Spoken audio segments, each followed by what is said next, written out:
Picture yourself standing in a jungle clearing at dawn. Mist rises from ancient stones.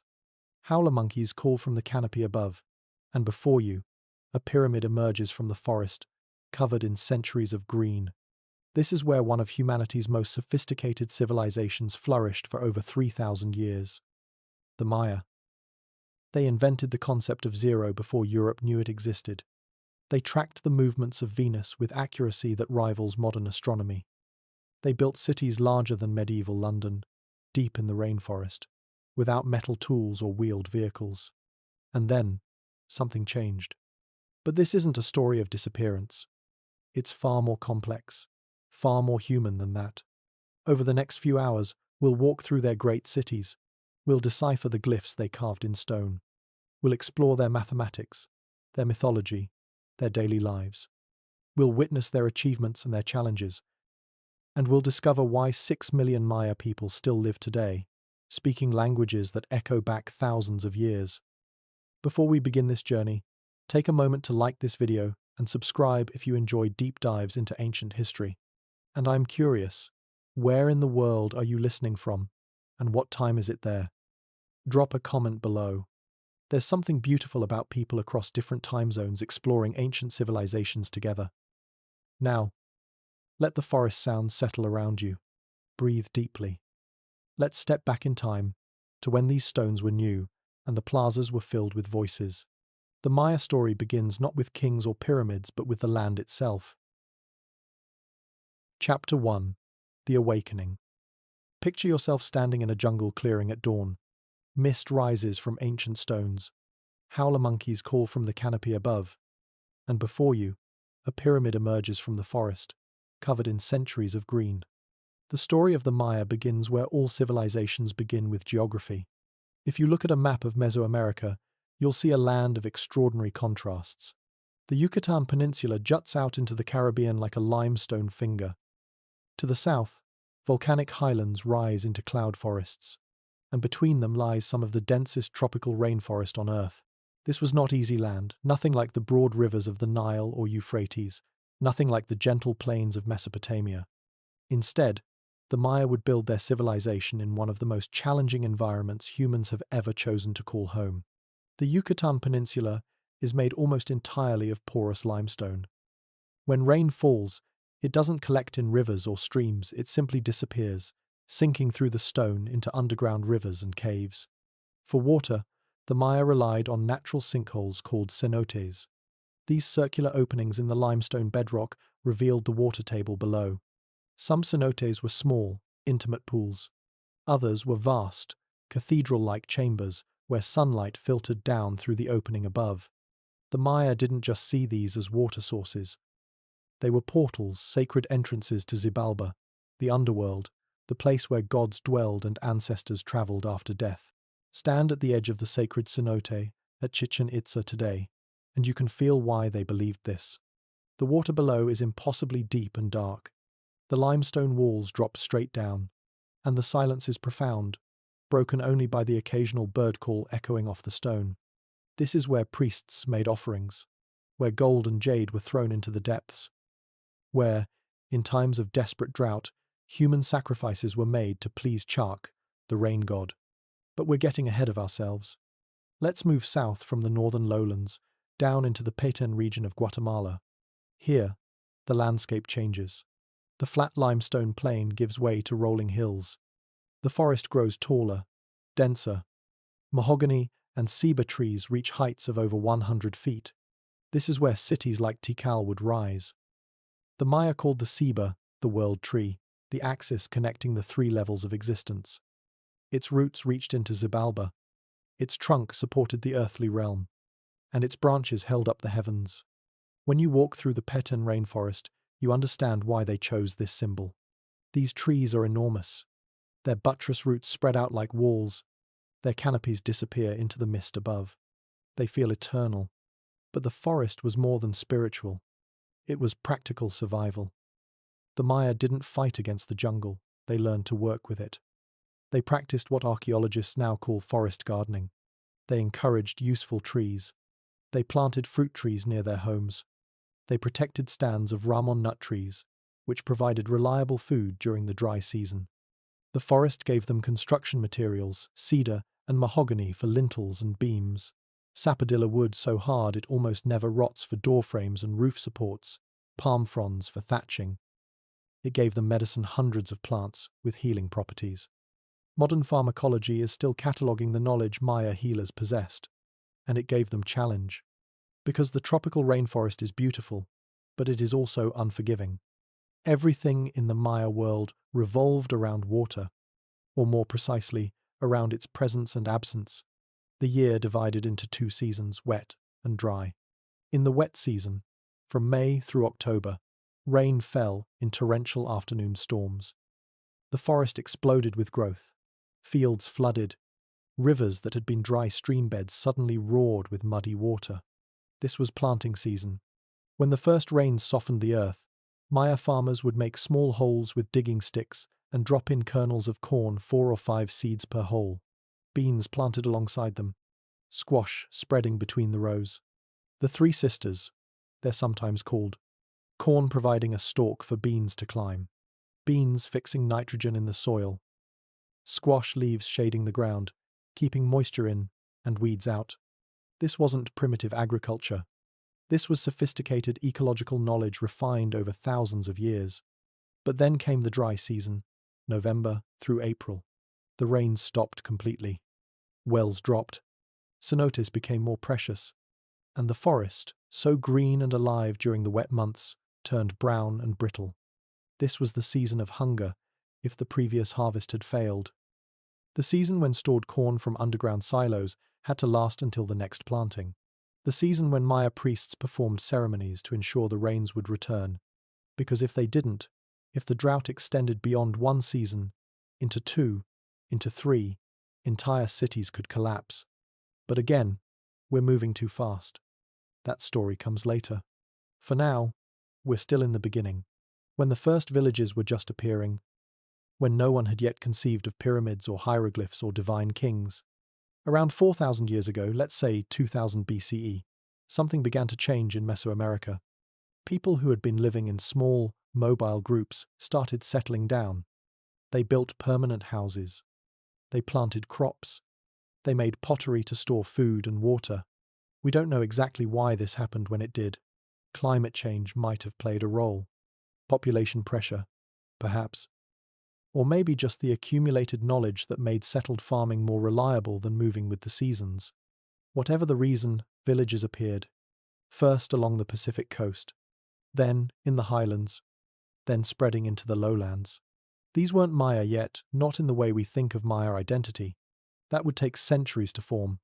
These were simply people learning to live in one place, learning to farm, learning to cooperate in larger groups than ever before.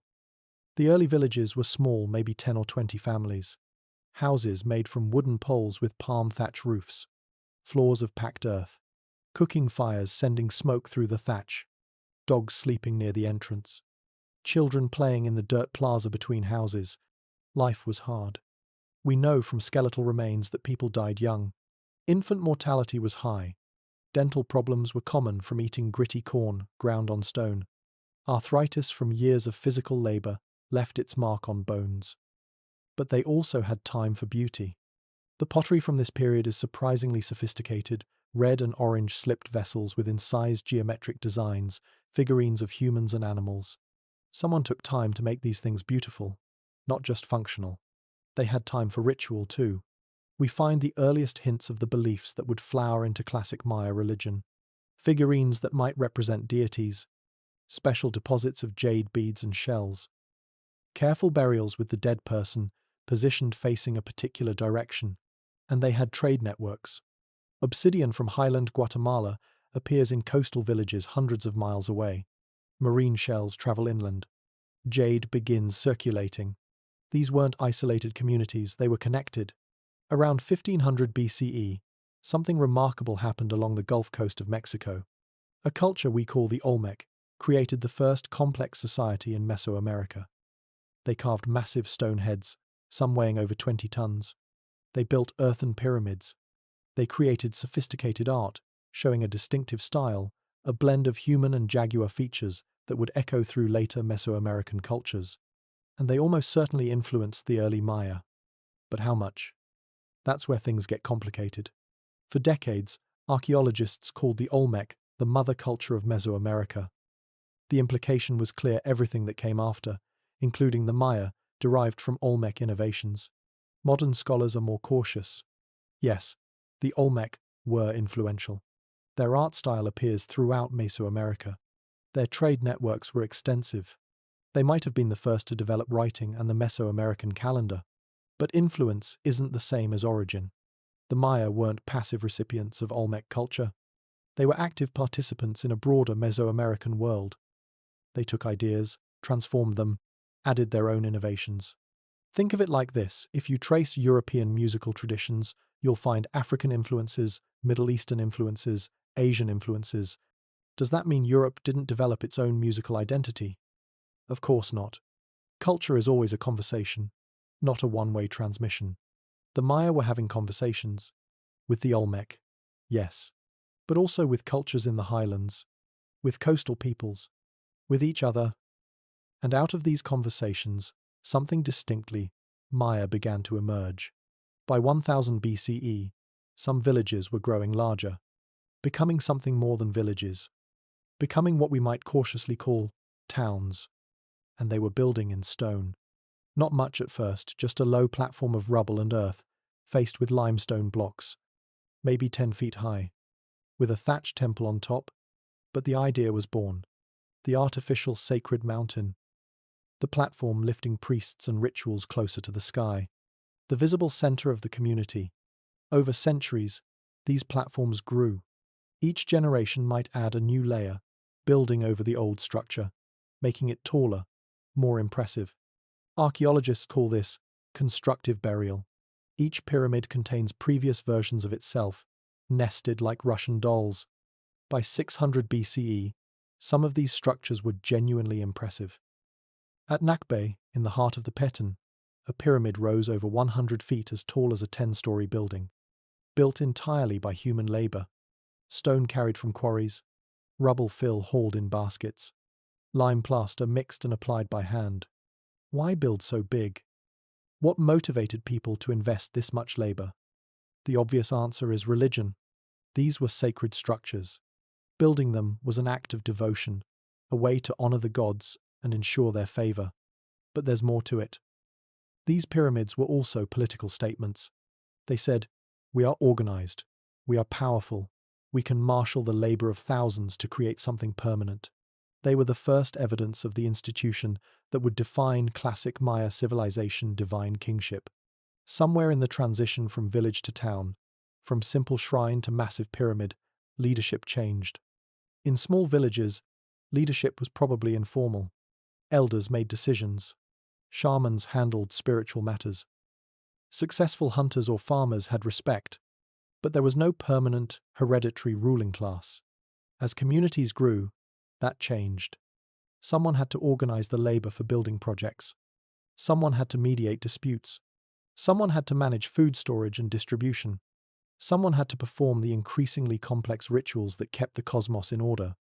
And that someone became special, set apart, eventually divine. By the time we reach the late pre-classic period, around 300 BCE, we have clear evidence of royal dynasties.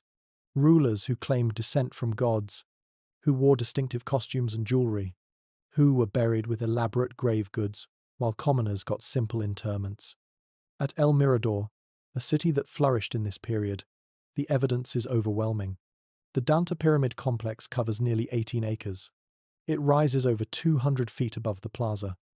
The labor required to build this is staggering. Estimates suggest over 10 million person days of work. No one builds something like that without centralized authority, without someone who can say, "You will work on this project, you will bring stone, you will carry fill, you will mix plaster." And that someone was the king, the Kuhulajor, the divine lord. But kingship wasn't just about power. It was about responsibility. The king was intermediary between the human and divine realms. His bloodline connected him to the gods. His rituals kept the sun rising, the rains falling, the crops growing. If he failed in these duties, the cosmos itself might fail. That's a heavy burden to carry. And as we'll see later, when Maya kings could no longer fulfill these responsibilities, when droughts came despite the rituals, when enemies couldn't be defeated, when the cosmic order seemed to be failing, the entire system could collapse. But we're still in the beginning. Still in the time of first cities and first kings. Still in the period when anything seemed possible. The Maya didn't invent writing from nothing. Other Mesoamerican cultures, possibly the Olmec, were experimenting with symbolic systems earlier, but the Maya took it further. They developed the only complete writing system in pre-Columbian Americas, a system that could express any thought, any word, any sound in their language. The earliest known Maya text dates to around 300 BCE. It's fragmentary, hard to interpret, but it's there, hieroglyphs carved in stone, recording something someone thought was important enough to make permanent. By 200 BCE, we have more examples. The San Bartolo murals in Guatemala show not just art but text. Labels identifying gods and kings. The beginning of history being recorded. Why does writing emerge when it does? Probably because cities needed it. As societies grow more complex, memory isn't enough. You need records. Who paid tribute? Who owes labor? What happened during previous kings' reigns? What are the correct ritual procedures? Writing answered these needs. But it also became something more. It became power in itself, the ability to record, to create permanent truth, to speak across time. This was sacred knowledge. Only elites could read and write. Scribes were specialists, trained from childhood. They signed their work. They took pride in their calligraphy. Some glyphs are so beautifully executed, they're clearly showing off technical skill. The Maya called them T, T, T, A, G, one who writes or paints. Both words use the same term, because for the Maya, writing and art were inseparable. Each glyph was a miniature sculpture. Each text was a visual composition, and they wrote on everything: stone monuments, pottery vessels, wooden lintels, stucco walls, and books, screenfold codices made from bark paper. Most of this is lost now. The tropical climate destroyed the books. The Spanish burned what survived. Of thousands of Maya codices, only 4 remain today. But the stone endures. And slowly, painfully, modern scholars are learning to read what the ancient Maya carved there. In these early centuries, the Maya worldview was crystallizing. The beliefs that would define their civilization for over 1,000 years. The world had 3 levels. Above was the sky, the realm of celestial gods and ancestors. Below was Xibalba, the watery underworld where death gods dwelled and souls journeyed after death. And between them, the earthly realm where humans lived. These levels weren't separate. They were connected. The world tree grew through all 3. Its roots in Xibalba, its branches holding up the sky. Caves were passages downward. Mountain peaks reached upward. And at certain places, certain times, the boundaries grew thin. The world also had directions. 4 cardinal points, each with its own color, its own tree, its own gods. East was red, where the sun was born each morning. North was white, associated with ancestors. West was black, where the sun died each evening. South was yellow, and at the center, green, stood the world tree. This wasn't just philosophy. It structured everything. City layouts followed directional symbolism. Buildings were oriented astronomically. Rituals were performed at appropriate times and places based on this cosmic geography. And time itself was divine. Each day had its own character, its own ruling god. The 260-day sacred calendar, the Tzolkin, cycled through these day signs. Some days were auspicious for planting, others for warfare, others for ritual bloodletting. Time was also cyclical. What happened before would happen again. History repeated. And if you knew the patterns, if you could read the calendar correctly, you could predict the future. This is why astronomy mattered so much to the Maya. The movements of sun, moon, and planets weren't just interesting. They were the writing of the gods, messages encoded in celestial motion. And humans, if they were wise enough, could read these messages. Let's zoom in now. Let's imagine daily life in one of these early communities. You wake before dawn. The air is cool, which won't last once the sun rises. Your house is small, one room, maybe 12 feet square. Pole walls, thatched roof, packed earth floor. Your sleeping mat is rolled in the corner. The cooking fire still glows with coals from last night. Your wife is already up, grinding corn on the stone metate. The rhythmic scraping sound is the morning soundtrack of Maya villages. Corn soaked overnight in lime water, now being ground to masa. She'll pat it into tortillas on the clay griddle. You step outside. The village is waking. Smoke rises from other houses. Dogs stretch and yawn. A child cries. Someone's already returned from checking fishing traps in the nearby river.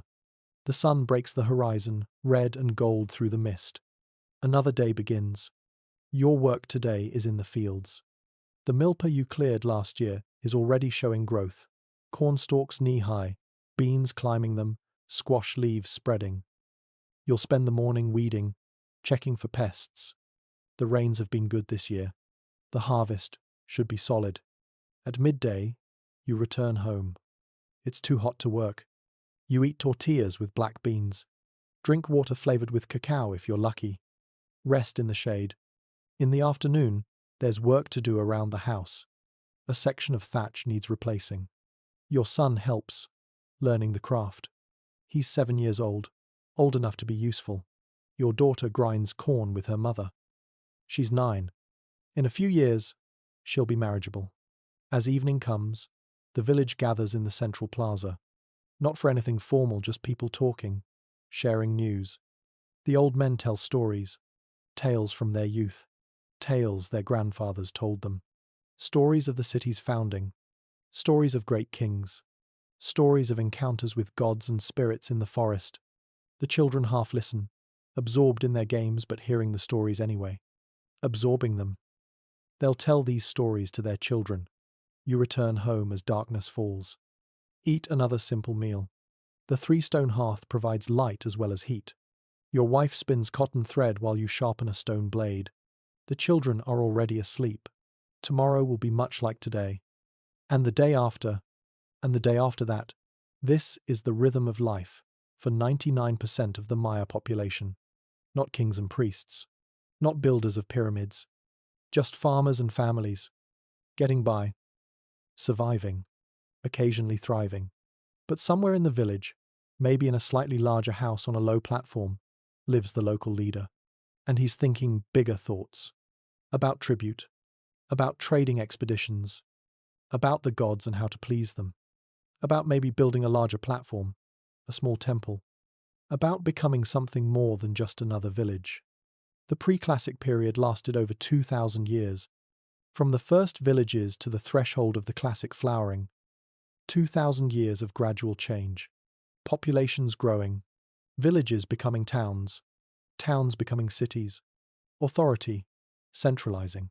Art becoming more sophisticated. Writing developing. And by 250 CE, something had crystallized. A distinctive Maya identity. Shared beliefs. Shared calendar. Shared writing system. Shared architectural style. The classic period was about to begin.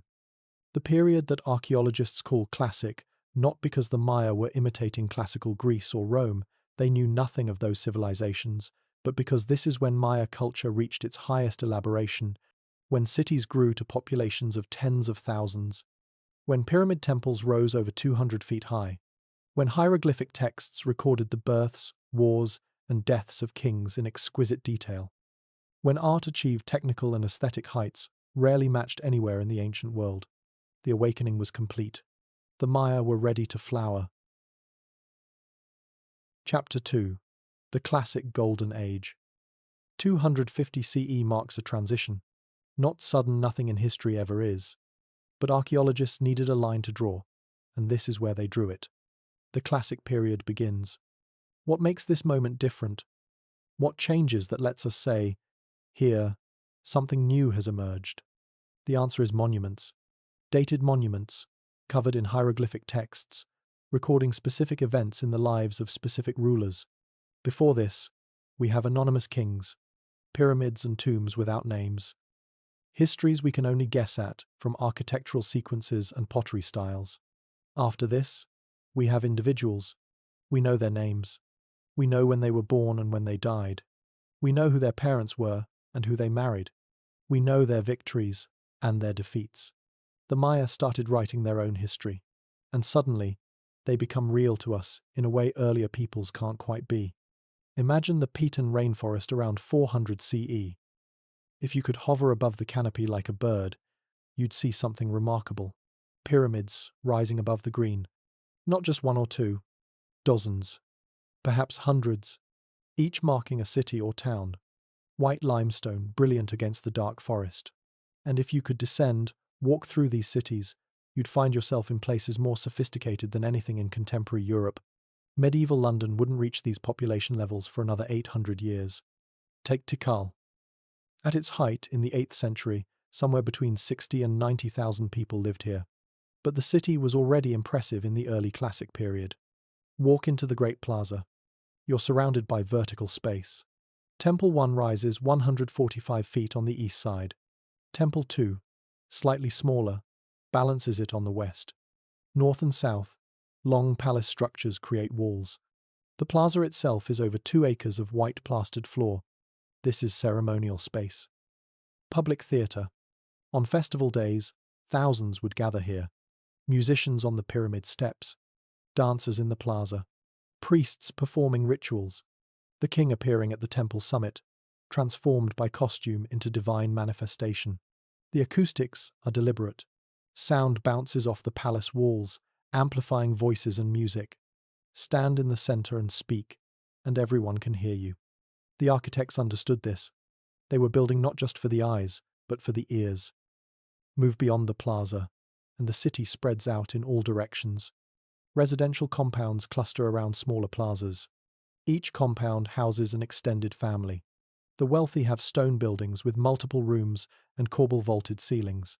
The poor have pole and thatch structures on stone platforms. But everyone lives within the urban fabric. This isn't a ceremonial center with scattered rural population. This is a city with all the complexity that implies. There are craft workshops. Potters have kilns on the city outskirts. Obsidian knappers sit in courtyards, surrounded by razor-sharp flakes. Jade workers use string saws and abrasive sand to shape precious stone. Each craft has its district, its specialists, its traditions passed from master to apprentice. There are markets.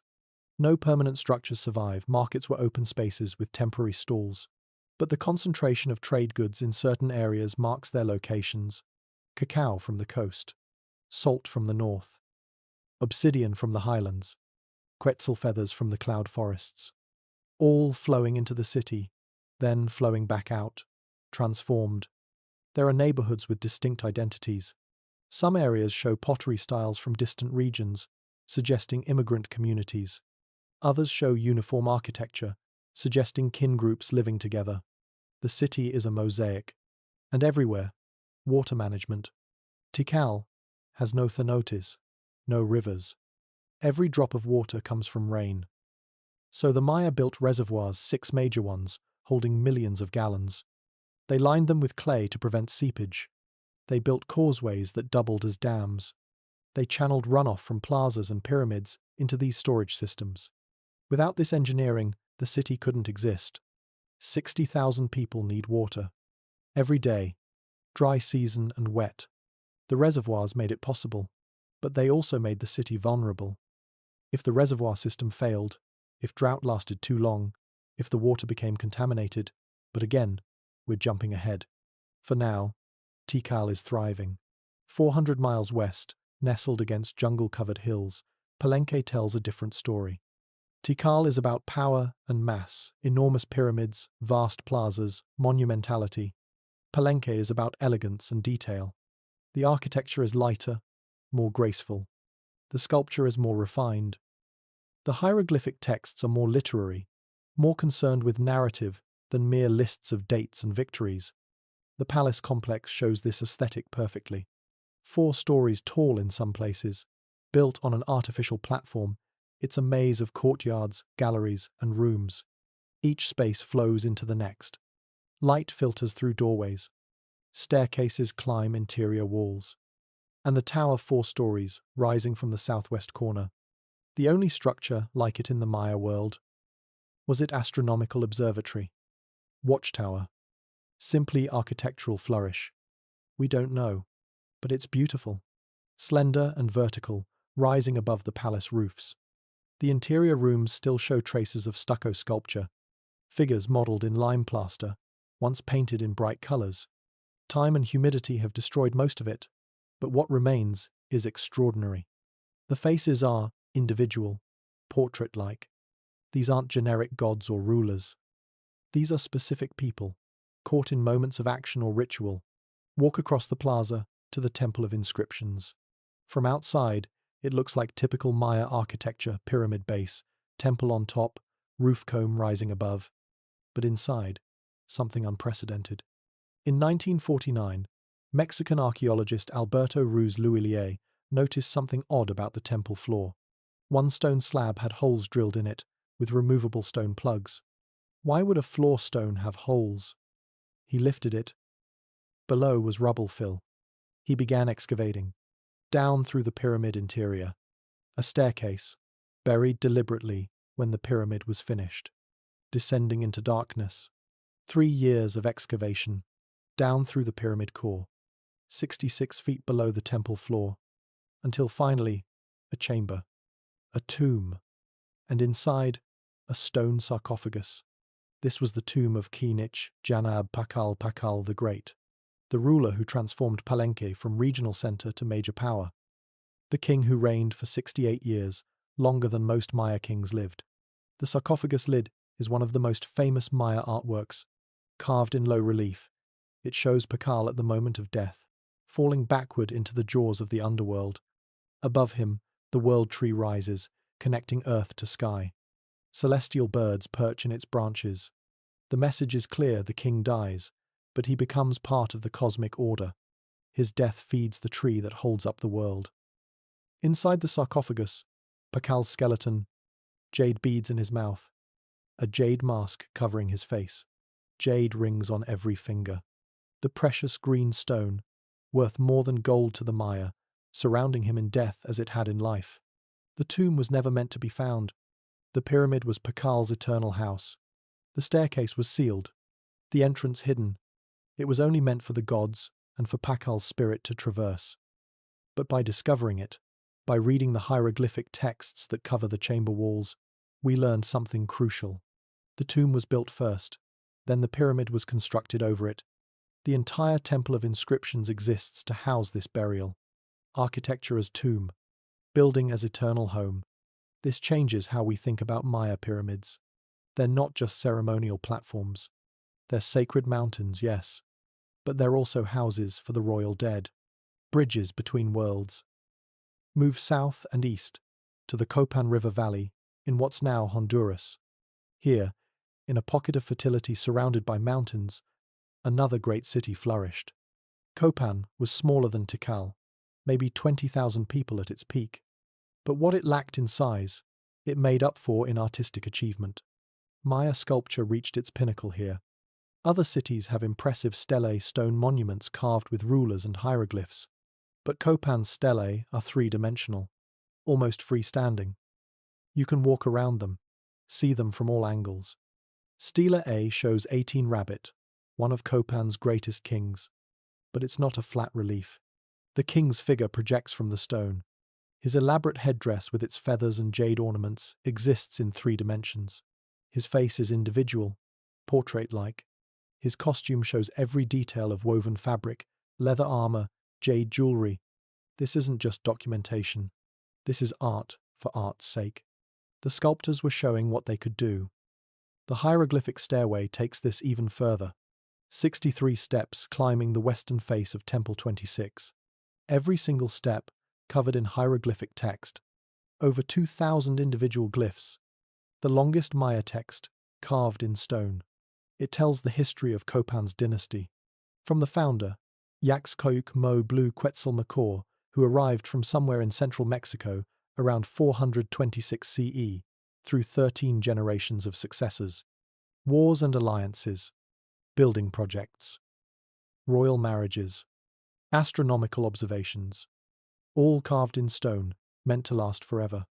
Along the stairway, life-size figures of kings sit on certain steps, dressed for war, holding shields and weapons.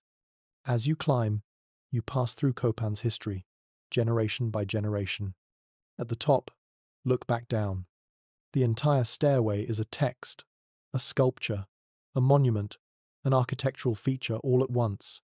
This is Maya art at its most ambitious. But Copan also shows us something else: vulnerability.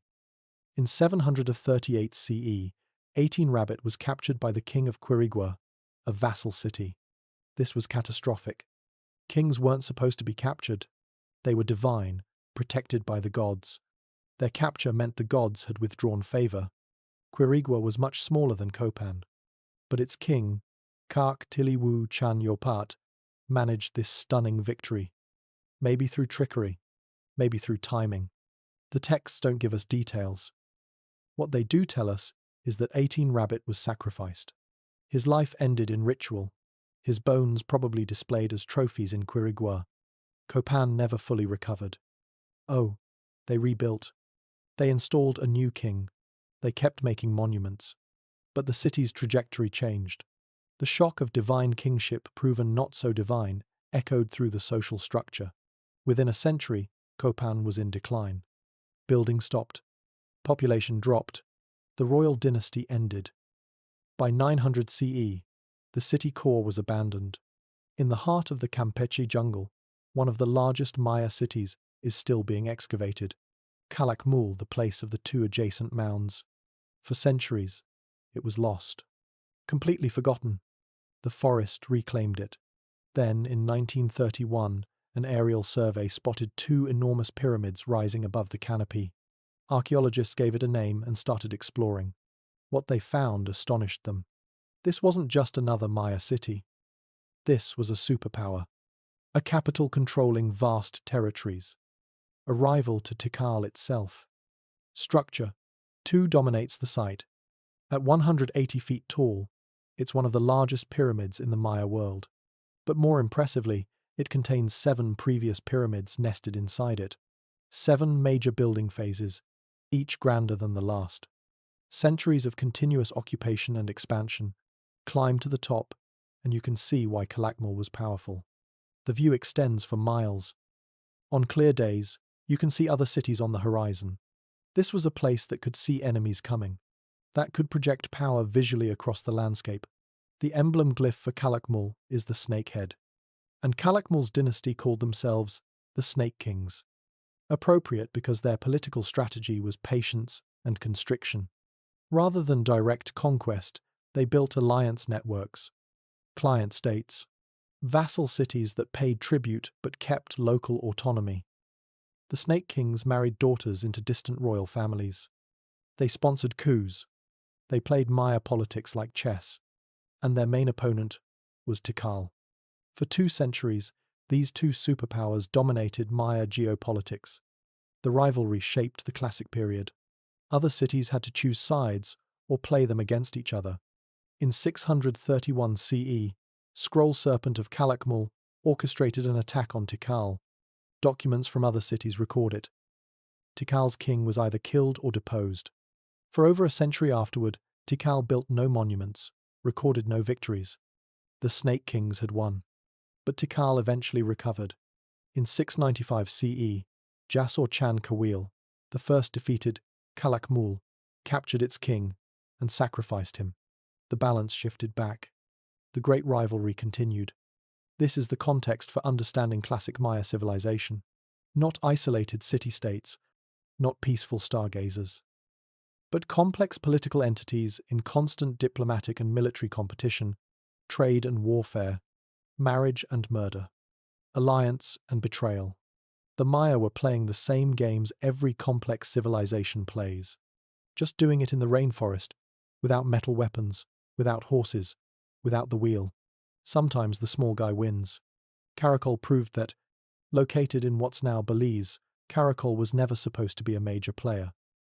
It didn't have Tikal's population, or Calakmul's resources, or Palenque's artistic brilliance. What it had was ambition, and aggressive kings, and enough military success to shock the Maya world. In 556 CE, Caracol defeated Tikal. Not just defeated comprehensively, crushed them. The hieroglyphic text is clear. Tikal's king was killed or captured. His city was overrun. How did Caracol, relatively small, defeat mighty Tikal? Probably alliance with Calakmul, the Snake Kings backing their client state. Political calculation turning into military victory. But Caracol didn't just piggyback on Calakmul's power. They built their own. The city shows evidence of massive agricultural terracing in the surrounding hills.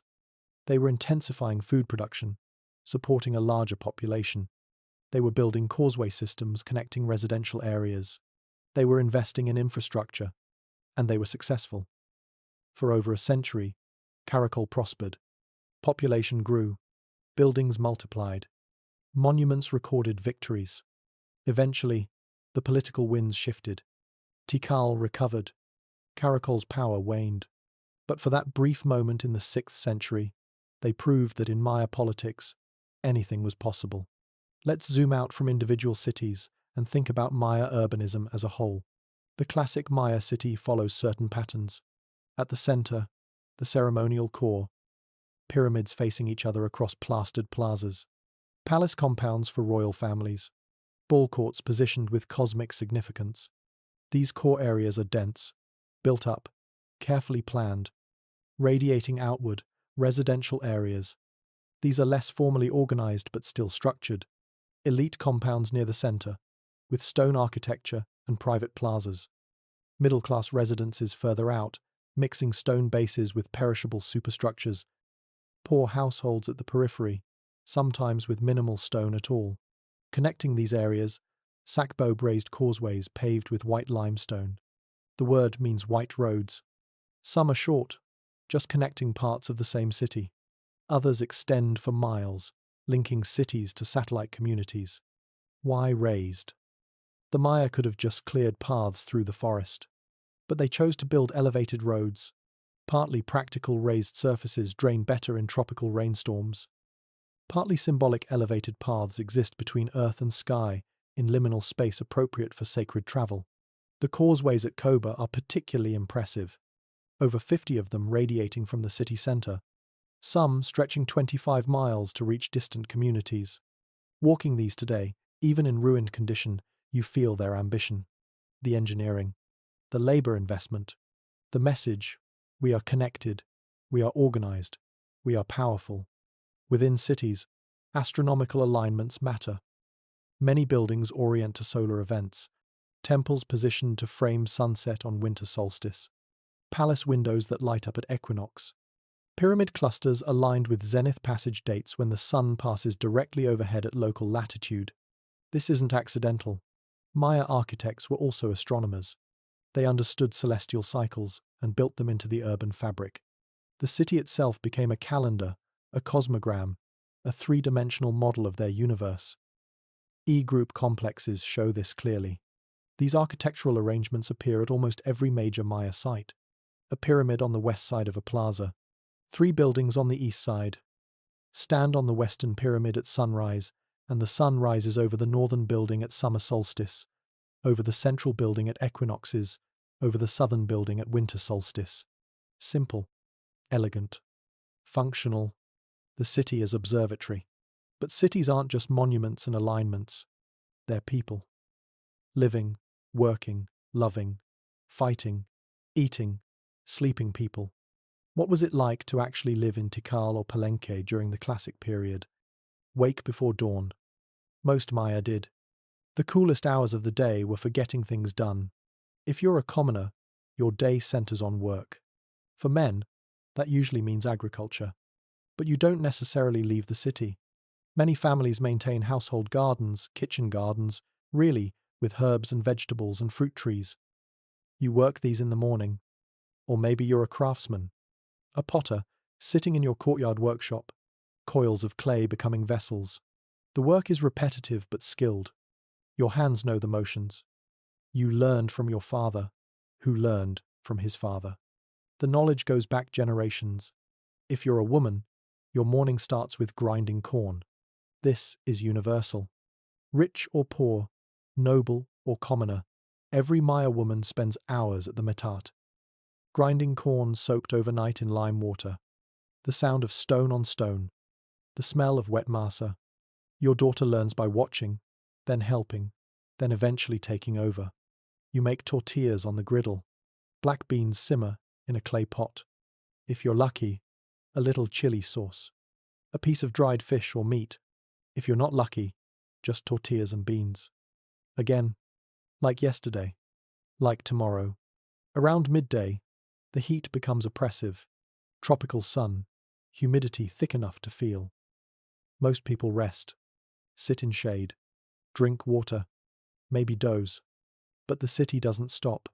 Markets operate through the afternoon. Open spaces in certain plazas become trading zones. No permanent buildings, just mats spread on the ground. Vendors displaying goods. Vegetables. Pottery. Obsidian blades. Lengths of cotton cloth. Cacao beans. Changing hands. The market is also social space. Gossip flows as freely as commerce. Who's marrying whom? Which family is having financial trouble? What the king is planning? Information networks operate through these informal channels.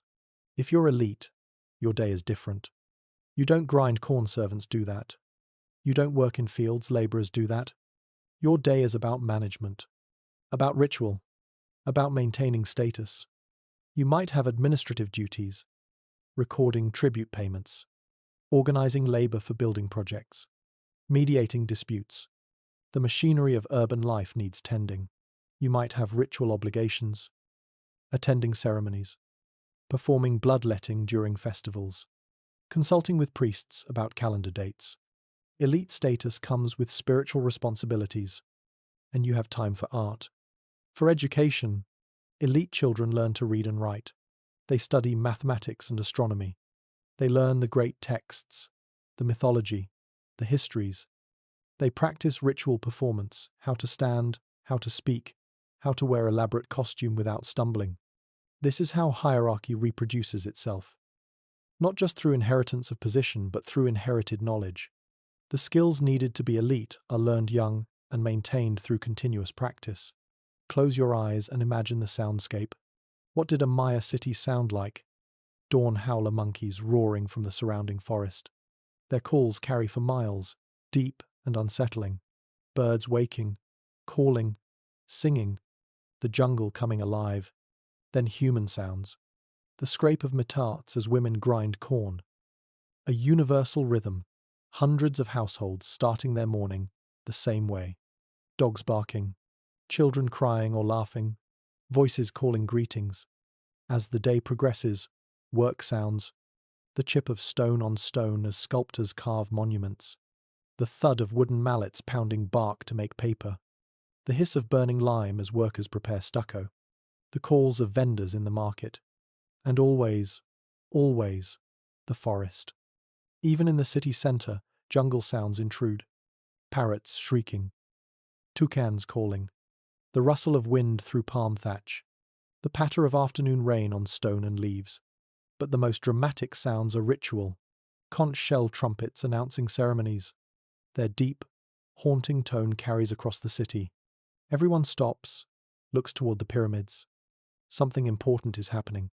Drums, clay drums, turtle shell drums, wooden log drums, different tones, different rhythms. Maya music emphasized percussion, beat and rhythm more than melody.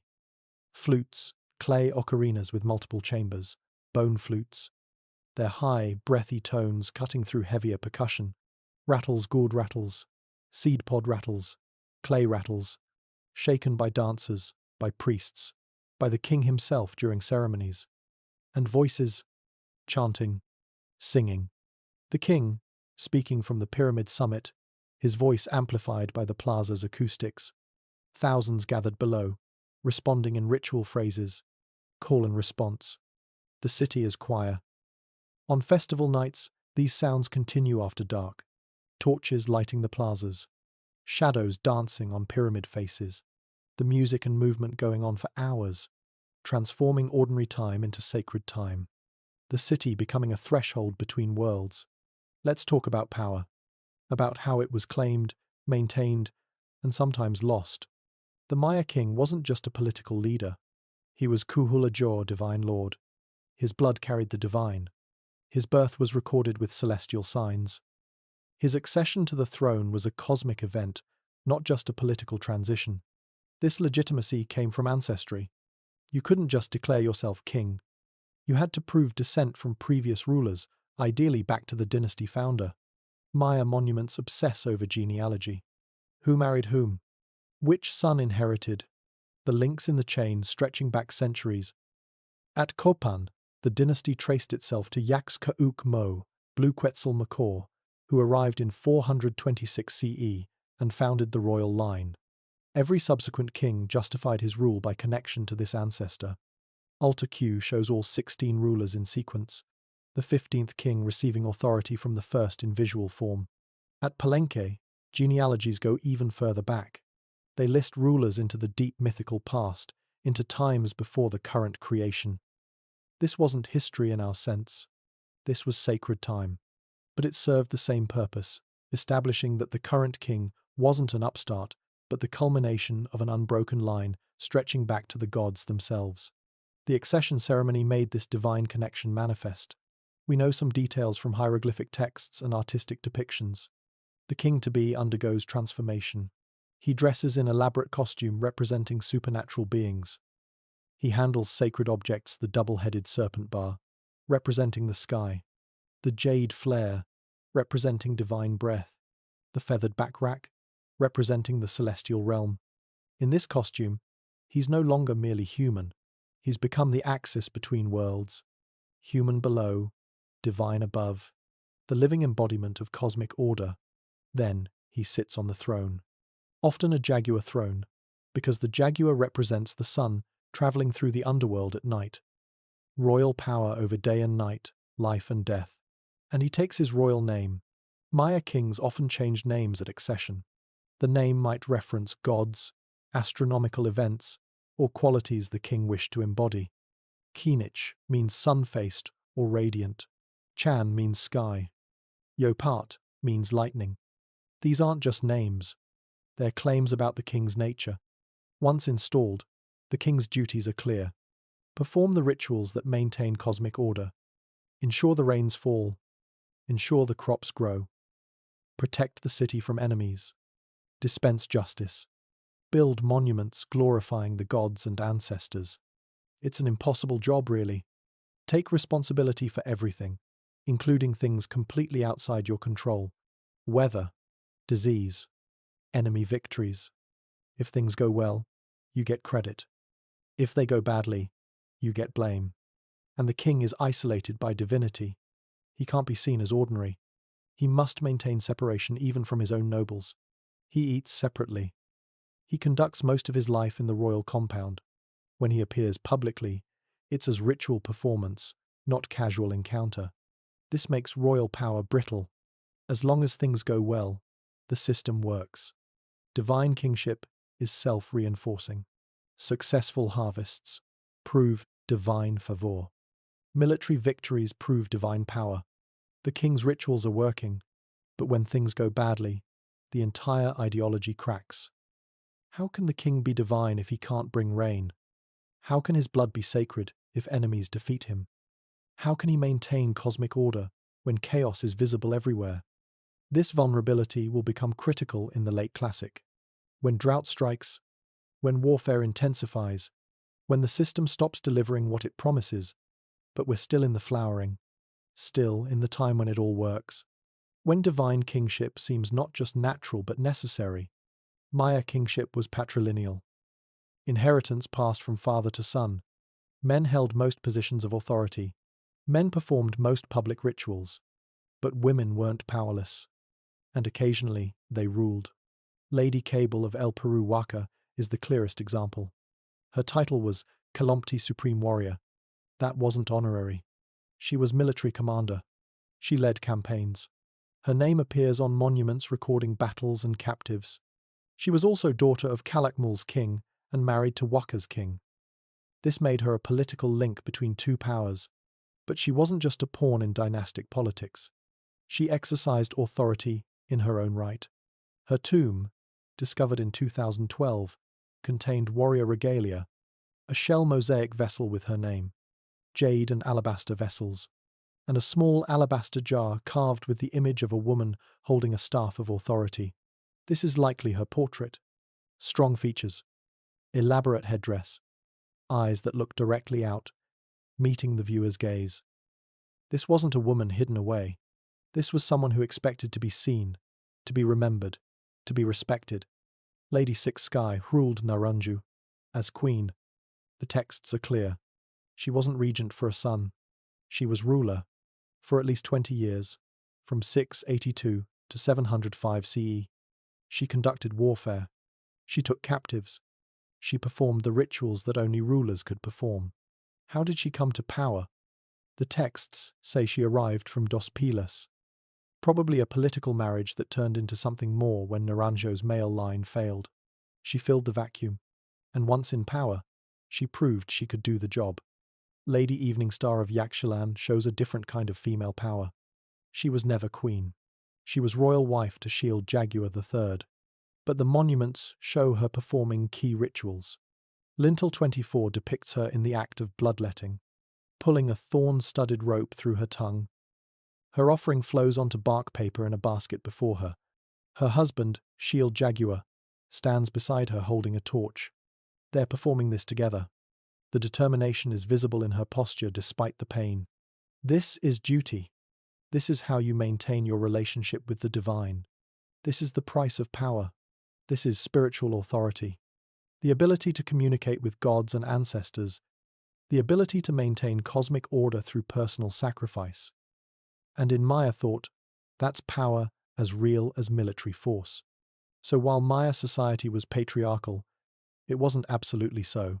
Women found spaces for authority, through marriage alliances, through spiritual authority, through force of personality, through stepping in when male rulers failed. And the Maya apparently accepted this, at least sometimes. They carved these powerful women on monuments. They buried them with honors. They remembered their names. Gender in Maya society was more complex than simple male dominance. There were rules, yes, expectations, certainly, but also flexibility, and exceptional women who seized opportunities. Maya cities weren't independent. They existed in networks of alliance and enmity, and royal marriages were the glue holding these networks together. A king of Tikal marries a princess from Dos Pilas. Their children carry blood from both lines. When those children grow up, which city do they favor? Where does their loyalty lie? Sometimes this created genuine alliances. The two cities cooperate. They share resources. They back each other in conflicts. Sometimes it created tensions. The princess's brother becomes king in Dos Pilas and decides to rebel against Tikal. Family connections become weapons in dynastic competition. The most dramatic example is the Dos Pilas-Tikal split. Dos Pilas was originally a Tikal outpost, probably founded by a younger brother of the Tikal king, a cadet branch of the dynasty. But Calakmul, always looking for opportunities, cultivated this branch. Marriage alliances, political support, promises of autonomy. Eventually, Dos Pilas switched sides, turned against Tikal, became Calakmul's ally in the heart of Tikal's territory. The warfare that followed was vicious, family against family. In 659 CE, Dos Pilas captured Tikal's king, a stunning reversal, the younger branch defeating the senior line. This is political intrigue at the highest level. Family loyalty versus political advantage. Personal relationships versus strategic calculations. And everything playing out in public, carved on monuments, declared to gods and humans alike. Royal women were crucial in these networks. When a princess married into another city's royal family, she brought more than just herself. She brought diplomatic connections, trade relationships, intelligence networks. Her family back home had interest in her children's success. So royal mothers had power. They advocated for their sons. They maintained connections with their birth families. They played both sides, trying to benefit everyone they cared about. This made them valuable, but also vulnerable. If their birth city went to war with their husband's city, where did their loyalty lie? Would they support their brothers or their sons? Their father or their husband? Sometimes this worked out. Sometimes it tore them apart. The monuments don't usually tell us these emotional costs. They record births and marriages as simple facts. But behind every alliance marriage was a woman navigating impossible choices. Maya kingship wasn't private. It was spectacle, theatre, public ritual designed to awe and inspire. Picture a major ceremony at Tikal. The king will make an appearance, but he's been preparing for hours. In the palace, attendants help him dress. First, the body paint. Red for warriors, black for priests, sometimes both in patterns. Face paint transforms his features. He becomes other than human. Then the costume. A jade pectoral covering his chest. Jade earspools stretching his earlobes. Jade wristlets and anklets. The precious green stone covering him, transforming him into living jade, the substance of life and breath. The loincloth is elaborate, woven with complex patterns, decorated with jade plaques that click together when he moves. A jaguar pelt hangs behind, the tail dragging on the ground. This isn't clothing. This is transformation. The headdress is its own construction project, a framework covered with jade, shell, and feathers. Quetzal feathers, green and iridescent.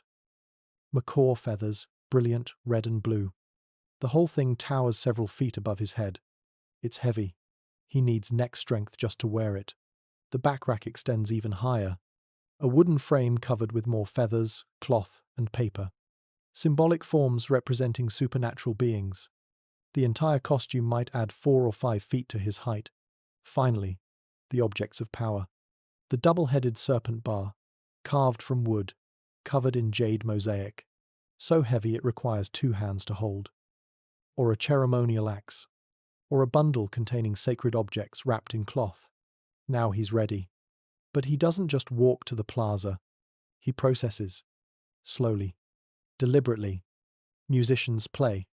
Attendants carry ceremonial objects. Guards clear the way. The crowd has been gathering for hours.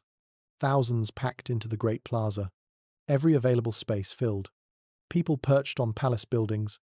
Children on parents' shoulders. Everyone trying to see. The king emerges from the palace. The crowd responds. Not cheering, that's too informal. More like a collective intake of breath. Oh, made audible. He crosses the plaza, climbs the pyramid steps, one at a time. The costume is heavy, the steps are steep, but he doesn't rush. This is ritual time, not ordinary time. Each step is deliberate, meaningful. At the pyramid summit, he turns, faces the crowd, and even from this distance, over 100 feet up, his costume makes him visible. The jade catches sunlight. The feathers move in the wind. He's a figure of power, separate from ordinary humans. He speaks. He speaks. Wand. Or priests speak on his behalf. His voice carries, amplified by the plaza acoustics. Announcing victory. Declaring festival. Performing ritual words that maintain cosmic order. Then the ceremony itself. Maybe bloodletting. He pierces his own flesh with a stingray spine threaded with paper. His blood soaks the paper strips. Attendants burn them. The smoke carries his offering to the gods. Or maybe, captive sacrifice. Enemy warriors brought forward. Their lives ended in ritual. Their life force feeding the gods, maintaining the sun's journey through sky and underworld. The crowd watches. Participates through watching. This isn't entertainment. This is cosmos maintenance. Everyone's survival depends on these rituals being performed correctly. After hours of ceremony, the king descends, returns to the palace, and in privacy, the costume comes off. The paint is washed away. The divine becomes human again, until the next ceremony, the next performance, the next transformation. This is how power works in Maya society.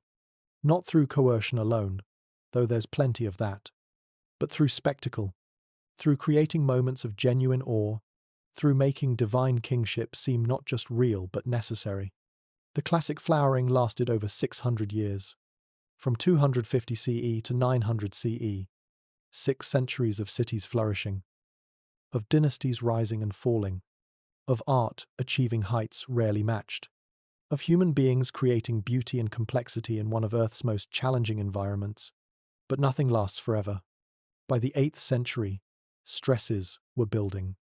Environmental pressures, political instability, social inequality reaching breaking points. The flowering was about to face its greatest test. Chapter 3. Wisdom in Stone. Numbers hold power. Not just practical power, the ability to count and measure and calculate, but philosophical power, the power to understand patterns, to see order in chaos, to predict the future from the movements of the past. The Maya understood this. They became obsessed with numbers, with time, with the mathematics of existence itself, and in doing so, they developed one of the most sophisticated mathematical systems the ancient world ever produced. Let's start with something simple. How do you count? You probably use base 10. 10 digits, 0 through 9, then you start over with combinations. This feels natural because we have 10 fingers. But there's nothing inevitable about it. The Maya counted differently. They used base 20. 20 digits before starting combinations. Why 20? Probably because they counted fingers and toes together. 20 digits on hands and feet combined. This vigesimal system, as scholars call it, works beautifully once you understand it. Instead of ones, tens, hundreds, thousands, the Maya had ones, 20s, 400s, 8,000s. Each position in a number represented a power of 20. The system is elegant, efficient, and it allowed them to work with numbers far larger than they'd ever need in daily life. Numbers extending into millions and billions. Why? Because they were tracking time across vast spans, recording dates thousands of years in the past and future. But the real revolution was zero. The concept that nothing is something, that absence has value, that you need a placeholder to show when a position in a number is empty. The Maya invented this independently of any other culture. They were using zero by at least the 4th century CE, possibly earlier. Europe wouldn't adopt zero until it borrowed the concept from Arabic mathematicians 1,000 years later. Think about what zero represents philosophically. It's not just absence, it's potential, the space from which something can emerge, the void that contains all possibilities. For the Maya, zero was represented by a shell glyph. A shell, empty inside, yet complete. Beautiful symbolism. They wrote numbers using just 2 symbols. A dot for 1, a bar for 5. That's it. Everything else was combinations and positions. 1 dot equals 1. 2 dots equal 2. 3 dots equal 3. 4 dots equal 4. 5 equals 1 bar. 6 equals 1 bar and 1 dot. 10 equals 2 bars. 19 equals 3 bars and 4 dots. Then you move to the next position up and start over. Simple. Elegant. A child could learn it in an afternoon. But the Maya weren't satisfied with simple counting. They wanted to understand cycles, patterns, the way time repeats and transforms. So they developed calendar systems of breathtaking complexity. Not one calendar. Multiple calendars running simultaneously, interlocking like cosmic gears. Each calendar measuring different aspects of time. Each serving different purposes. Together creating a web of temporal meaning that structured every aspect of Maya life. The Tzolk'in was the sacred calendar. 260 days. Why 260? No one knows for certain. It's close to the human gestation period, 9 months. It's also related to the agricultural cycle in some Maya regions.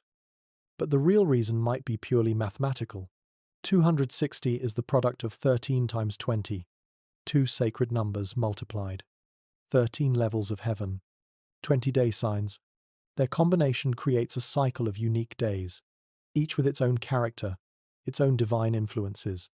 The Tzolk'in worked like 2 gears meshing together. One gear had 13 numbers, 1 through 13. The other had 20-day names. Each day got a number and a name. 1 Imix, 2 Ik, 3 Akbal, and so on. When you reached 14, you were back to 1, but you were only on the 14th day name. The gears kept turning. It took 260 days for the same combination to repeat, for one IMIX to come around again. Every day in the Tzolk'in had unique qualities. Some days were good for planting, others for hunting, others for warfare, others for ritual bloodletting, others for starting new ventures or avoiding risks. Daykeepers, specialists in reading the Tzolk'in, would consult the calendar before important decisions. They still do. In highland Guatemala, traditional Maya communities maintained Tzolk'in counts that have continued unbroken for over 2,000 years. Running alongside the Tzolk'in was the Harb, the solar year, 365 days. Divided into 18 months of 20 days each, plus 5 extra days at the end. These 5 days, called Wayeb, were considered unlucky, dangerous. The boundaries between worlds grew thin. Malevolent spirits could cross over. People stayed home, avoided risks, performed protective rituals. The Harb months had names: Pop, Wo, Sip, Zots, each associated with agricultural activities, seasonal changes, festivals. The Harb was practical. It tracked the solar year. It told farmers when to plant and harvest. It organized the ceremonial cycle of festivals honoring different gods. But here's where it gets interesting. The Tzolk'in and Harb ran simultaneously. 2 gears of different sizes, turning together. A day would have both a Tzolk'in date and a Harb date. 1 IMIX 2 Pop, for example. These combinations created larger cycles. It took 52 years for the same Tzolk'in Harb combination to repeat. 52 years. This was the calendar round, the fundamental cycle of Maya life. When someone completed a calendar round, survived 52 years, it was cause for major celebration. They'd lived a complete cosmic cycle. They'd seen every possible combination of sacred and solar time. But the Maya wanted more. They wanted absolute dating. A way to say this event happened not just on 1 IMIX 2 Pop, but on a specific 1 IMIX 2 Pop that would never repeat. So they invented the long count. This was pure genius. The long count measured days from a creation date, the beginning of the current world age. In our calendar, that date was August 11th, 3114 BCE. We know this through correlation with astronomical events recorded in both Maya and European calendars. The Maya didn't use that calendar, of course. They just called it the zero date. 4 8 Kumku. Day 0. From that point, they counted forward. Every single day got a unique number. The long count used place notation like their other numbers, but with a twist. The positions were called kin, winal, tun, katun, and baktun. 1 kin was 1 day. 1 winal was 20 days. 1 ton was 360 days, not 400, breaking the pure base 20 pattern. This adjustment kept the ton close to a solar year. 1 katun was 20 tons, 7,200 days, about 19.5 years. 1 baktun was 20 katuns, 144,000 days, about 394 years. A complete long count date looked like this: 9 baktuns, 12 katuns, 2 tuns, 0 winals, 16 canes, which translates to about 675 CE in our calendar. The long count could express dates thousands of years in the past or future. Maya scribes calculated dates millions of years ago. Mythological dates, sure, but they could write them down mathematically. This obsession with deep time is unusual. Most ancient cultures focused on human-scale time, generations, dynasties, a few centuries at most. The Maya thought in cosmic time, ages of creation and destruction, the lifespan of the universe itself. Why this obsession? Partly because they believed time was cyclical. What happened before would happen again. If you could understand the patterns, you could predict the future, partly because their cosmology demanded it. The gods operated on cosmic timescales. Human time was just a brief flicker in divine time. And partly, perhaps, because thinking about deep time puts human concerns in perspective. Your worries seem smaller when you're contemplating millions of years. The calendars interlocked beautifully. A full Maya date included long count, Tzolk'in, and Harb. It also often included lunar information, which moon of a lunar cycle, and something called the 9 Lords of the Night, a 9-day cycle that affected the character of time. All this information on a single date. It's like if we wrote January 1st, 2025, but also included the day of the week, the lunar phase, the position of Venus, and several other cycles. Maximum temporal specificity, but calendars were just the beginning. The Maya watched the sky with obsessive attention, not with telescopes.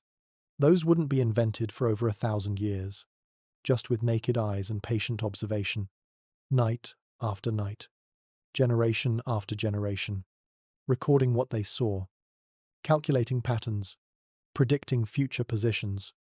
The sun was obvious. Its annual cycle determined the seasons, but the Maya tracked it with remarkable precision. They built architectural sightlines to mark solstices and equinoxes. The pyramid at Chichen Itza is famous for this. On spring and fall equinoxes, the angle of the sun creates a shadow that looks like a serpent descending the pyramid stairs. Thousands of people gather to watch it every year. Pure architectural astronomy. The Maya calculated the solar year as 365.2420 days. The actual length is 365.2422 days. They were accurate to within 17 seconds. Without any instruments beyond their eyes and architectural sightlines, that's extraordinary precision. The moon was more complex. Its cycle is about 29.5 days. But not exactly. The Maya tracked this carefully. They calculated the average lunar month as 29.53059 days. Modern astronomy gives it as 29.53059 days. Exactly the same to 5 decimal places. They did this through patient observation and sophisticated mathematical averaging. Why did lunar cycles matter? Partly for agricultural timing. The moon affects tides, plant growth, animal behavior. Partly for ritual. Certain ceremonies required specific lunar phases. And partly because eclipses, terrifying celestial events, followed lunar patterns. If you could predict when the moon would darken, when the sun would be eaten by cosmic jaguars, you could prepare. You could perform the rituals needed to ensure the sun would return. The Dresden Codex, one of 4 surviving Maya books, contains eclipse tables. These tables predict when eclipses might occur over a period of 33 years. They're not perfect. The Maya knew eclipses didn't happen every time the math suggested they might, but they knew the danger zones, the times when cosmic catastrophe was possible, and they prepared accordingly. Venus obsessed the Maya more than any other celestial body. The evening star, the morning star, the bright wanderer that appears and disappears on a 584-day cycle. Why Venus? Because it's visible, bright enough to see easily, dramatic in its appearances and disappearances. And because in Maya cosmology, Venus was associated with warfare. The Venus cycle has phases.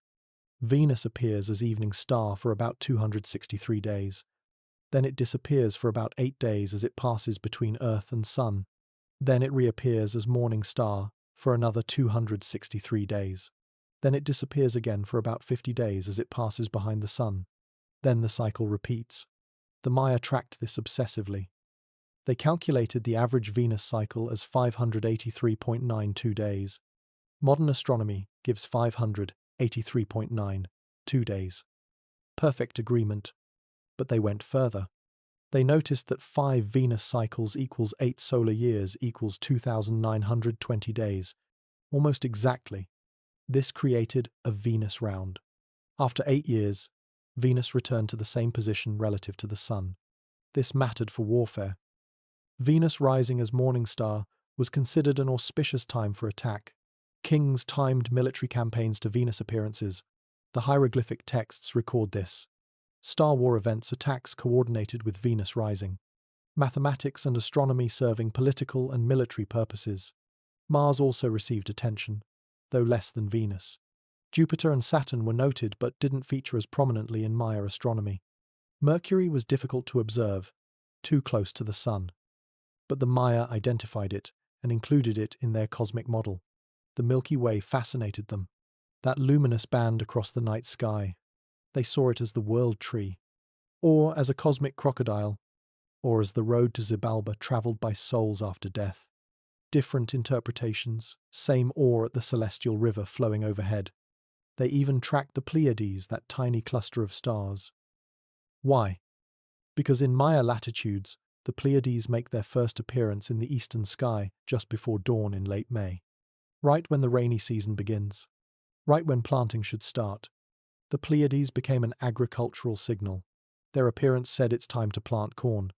They also noted that the Pleiades passed directly overhead at midnight on certain dates.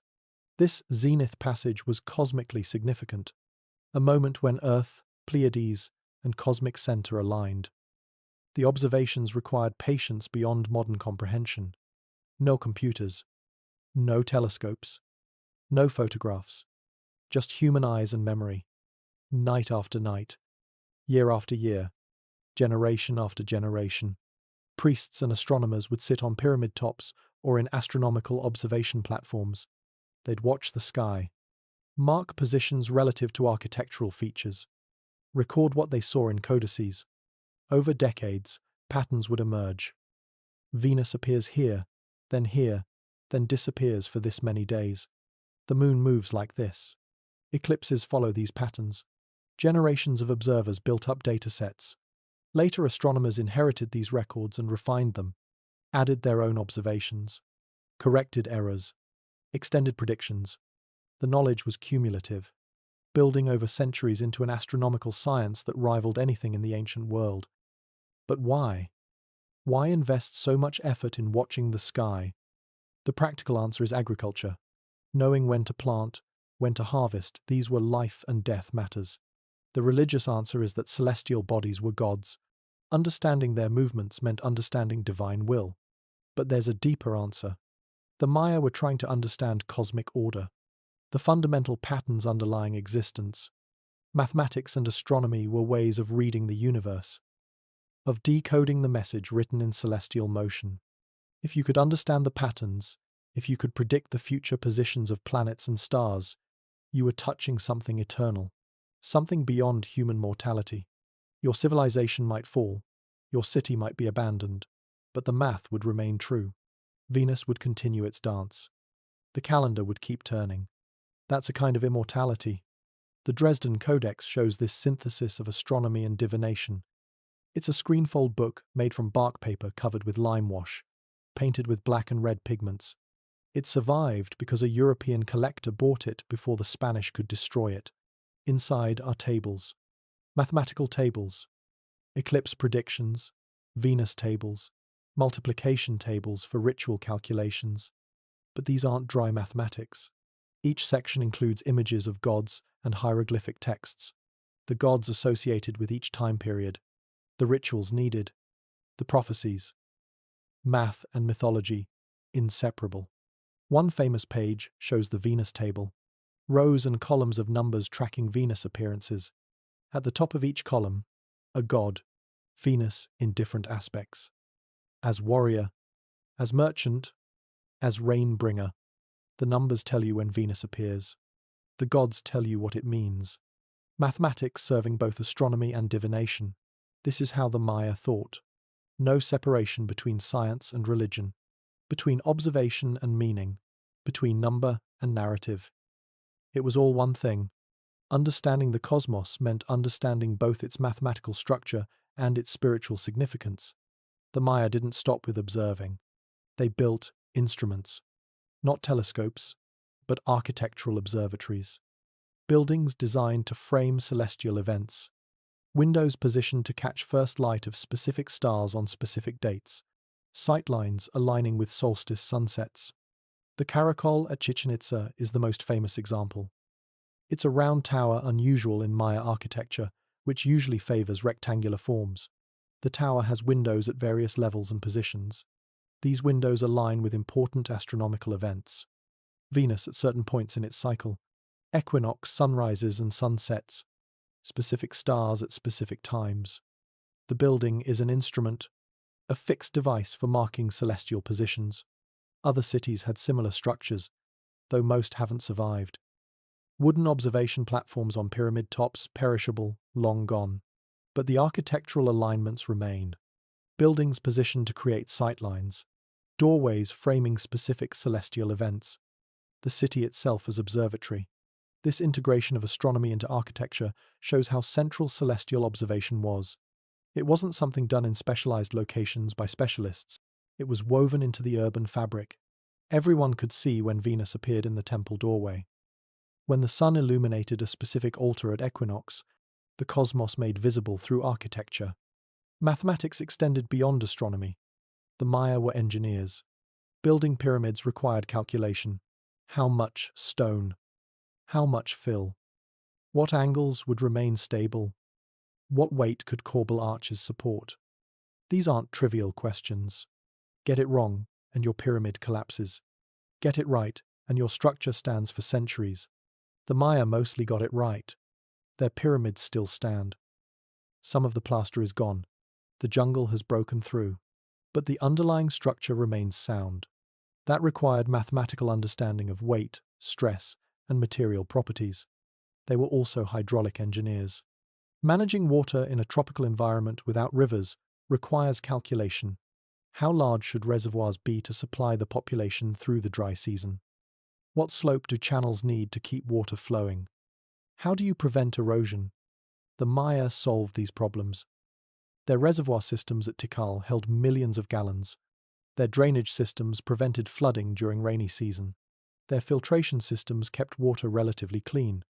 All designed and built using mathematical principles. Trade required mathematics. Converting values.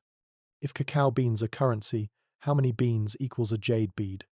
A woven textile. A ceramic vessel. The ratios had to be understood and agreed upon. Long-distance trade cacao from the coast for obsidian from the highlands required keeping accounts. Who owes what? How much arrived? How much is owed in return? The Maya didn't have writing systems for accounting like Mesopotamian cuneiform tablets, but they understood the mathematics of exchange. Tribute systems required calculation. A vassal city owes tribute to its overlord. How much? Based on what? Population. Agricultural production. The capital city needs to know what to expect. The vassal city needs to know what's demanded. These relationships required mathematical formalization. The hieroglyphic texts sometimes mention tribute amounts, numbers of captives, amounts of cacao, quantities of textile. Someone was keeping accounts. Even art required mathematics. The proportions of human figures in sculpture. The spacing of hieroglyphs in texts. The geometric patterns in pottery decoration. These show mathematical understanding of ratio, proportion, and symmetry. Maya art is highly formalized. It follows rules. These rules are geometric, based on mathematical relationships. A stela isn't just carved freehand. It's planned using proportional systems. The ruler's figure occupies specific ratios of the total space. The hieroglyphs fit into calculated areas. The overall composition follows mathematical harmony. This brings us to a philosophical question. What does mathematics represent? For modern science, math is a tool, a language for describing physical reality. Useful but not inherently meaningful. For the Maya, math was different. Numbers were sacred. Each number from 0 to 13 had divine associations, symbolic meanings, ritual significance. 20 was especially sacred as the base of their counting system. The number of human digits. The number of day signs in the Tzolk'in. 13 was sacred as the number of levels of heaven. 9 was sacred as the number of levels of the underworld. 4 was sacred as the number of cardinal directions. These weren't arbitrary. They were cosmic structure made manifest. When a Maya scribe calculated a long count date reaching back millions of years, he wasn't just playing with numbers. He was participating in cosmic order, demonstrating his understanding of divine patterns, proving that despite human mortality, the mathematical structure of time remained eternal. This gave scribes and astronomer priests enormous prestige. They possessed secret knowledge. They could read the cosmic code. They could predict future events based on past patterns. This made them valuable to kings and essential to society. Their knowledge maintained cosmic order just as much as ritual bloodletting or captive sacrifice. The tragedy is how much was lost. The Spanish burned nearly all Maya books. Diego de Landa, a Franciscan friar, ordered the burning of Maya codices in 1562. He wrote later that the Maya had books containing nothing but superstition and lies of the devil, so he burned them all. How many? We don't know. Dozens, hundreds, thousands, all that accumulated knowledge. Centuries of astronomical observations, mathematical tables, historical records, mythological narratives, gone, burned because a European priest couldn't read them and therefore assumed they were worthless or demonic. Only 4 codices survived. The Dresden, brought to Europe by a collector before Landa's burning. The Madrid and Paris, similarly saved by ending up in European collections. And the Grolier, whose authenticity is debated but probably genuine. 4 books. That's all we have of Maya literature, of their science, of their mathematics recorded in their own hand. Everything else we know comes from stone inscriptions, which focus on kings and dates and military victories. The intimate knowledge, the how-to manuals, the philosophical texts, the stories and poems and personal reflections all lost, but the stone survives. And the mathematics encoded in dates on monuments lets us recover some of what was lost. Every stela with a long count date is a data point. By collecting hundreds of these dates, modern scholars can reverse engineer the Maya calendar, figure out the rules, understand the system. The mathematics speaks across centuries. Even when the books burn, the numbers on stone endure. In highland Guatemala today, Maya daykeepers still maintain the Tzolkin count. They've kept it going continuously since ancient times. Over 2,000 years without interruption. Through conquest, colonization, persecution, modernization, they've counted the days. Each morning, the daykeeper notes which combination of number and name has arrived, performs appropriate rituals, advises community members on auspicious and inauspicious activities. This is living Maya mathematics. Not museum display, but actual practice. The ancient calendar still turning, still meaningful, still structuring time for millions of people. This persistence says something important. The Maya mathematical system isn't just clever. It's not just historically interesting. It's durable. It works. It provides a framework for understanding time that people find meaningful across centuries and cultural changes. That's a remarkable achievement. Most ancient knowledge systems become obsolete, replaced by later developments. But the Tzolkin keeps going. People still find wisdom in it. What can we learn from Maya mathematics? First, that different cultures can develop sophisticated mathematics independently. The Maya had zero, place notation, complex calculations, all without influence from Old World mathematics. This shows that mathematical thinking is a human universal.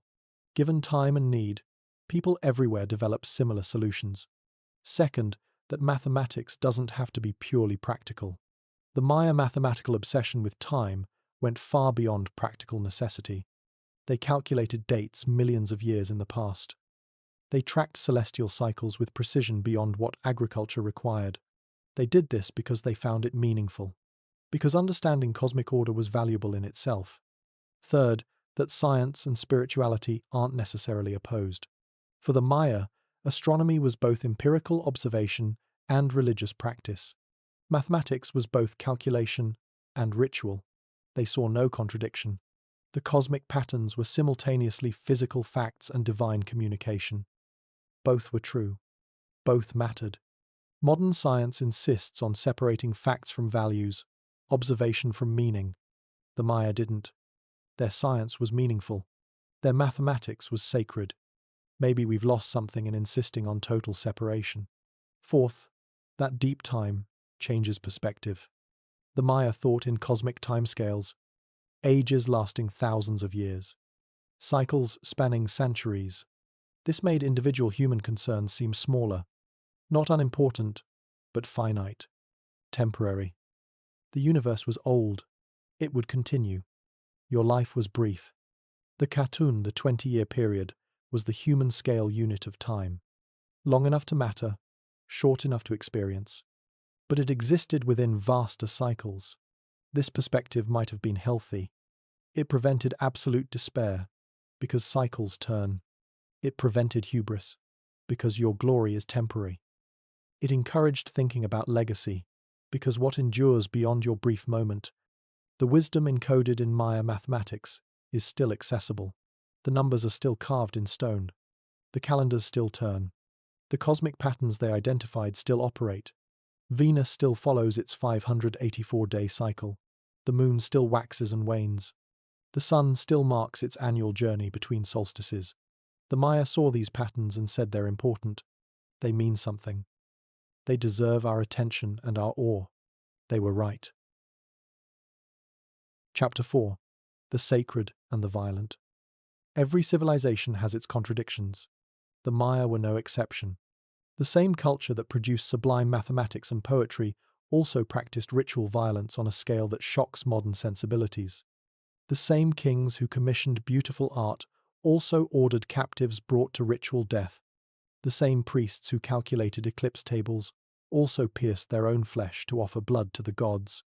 We can't understand the Maya without facing these contradictions, without trying to see the world as they saw it, where violence and beauty weren't opposed but interwoven, where blood was sacred, where death fed life. Let's start with the mythology. The stories the Maya told themselves about why the world exists and what humans are for.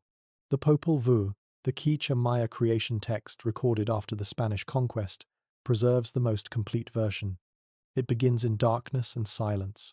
No earth, no sky, only the gods floating in primordial waters. The gods speak, and through speaking, they create. Let there be earth, and earth appears. Let there be mountains and valleys, and the land takes form. This is creation through language, through divine speech, the word becoming real. But earth without life is empty. The gods want beings to worship them, to remember them, to speak their names. So they try to create humans. First attempt, they make people from mud. But mud is too soft. The mud people dissolve in rain. They can't speak clearly. They forget the gods. Failure. Second attempt, they carve people from wood. Better. Wooden people can walk and talk, but they have no hearts, no memory. They go through motions but don't truly live. They don't honor the gods. So the gods destroy them in a great flood. The wooden people who survive become monkeys. A cautionary tale about going through life without awareness, without gratitude. Third attempt is successful.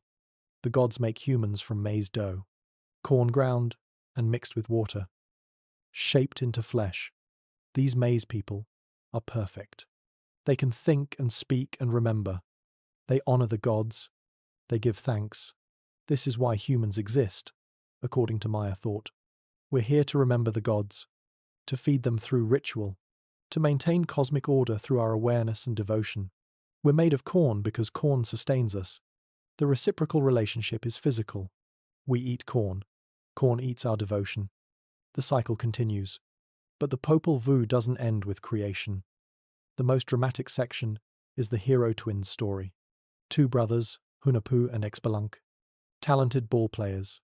They play their ball game so enthusiastically that the noise disturbs the death gods ruling Xibalba, the underworld. The death gods send a summons. Come to Xibalba. Play ball against us. This is a trap. No one returns from Xibalba. But the twins accept. They descend, down through caves, through rivers of scorpions and blood and pus, into the underworld itself.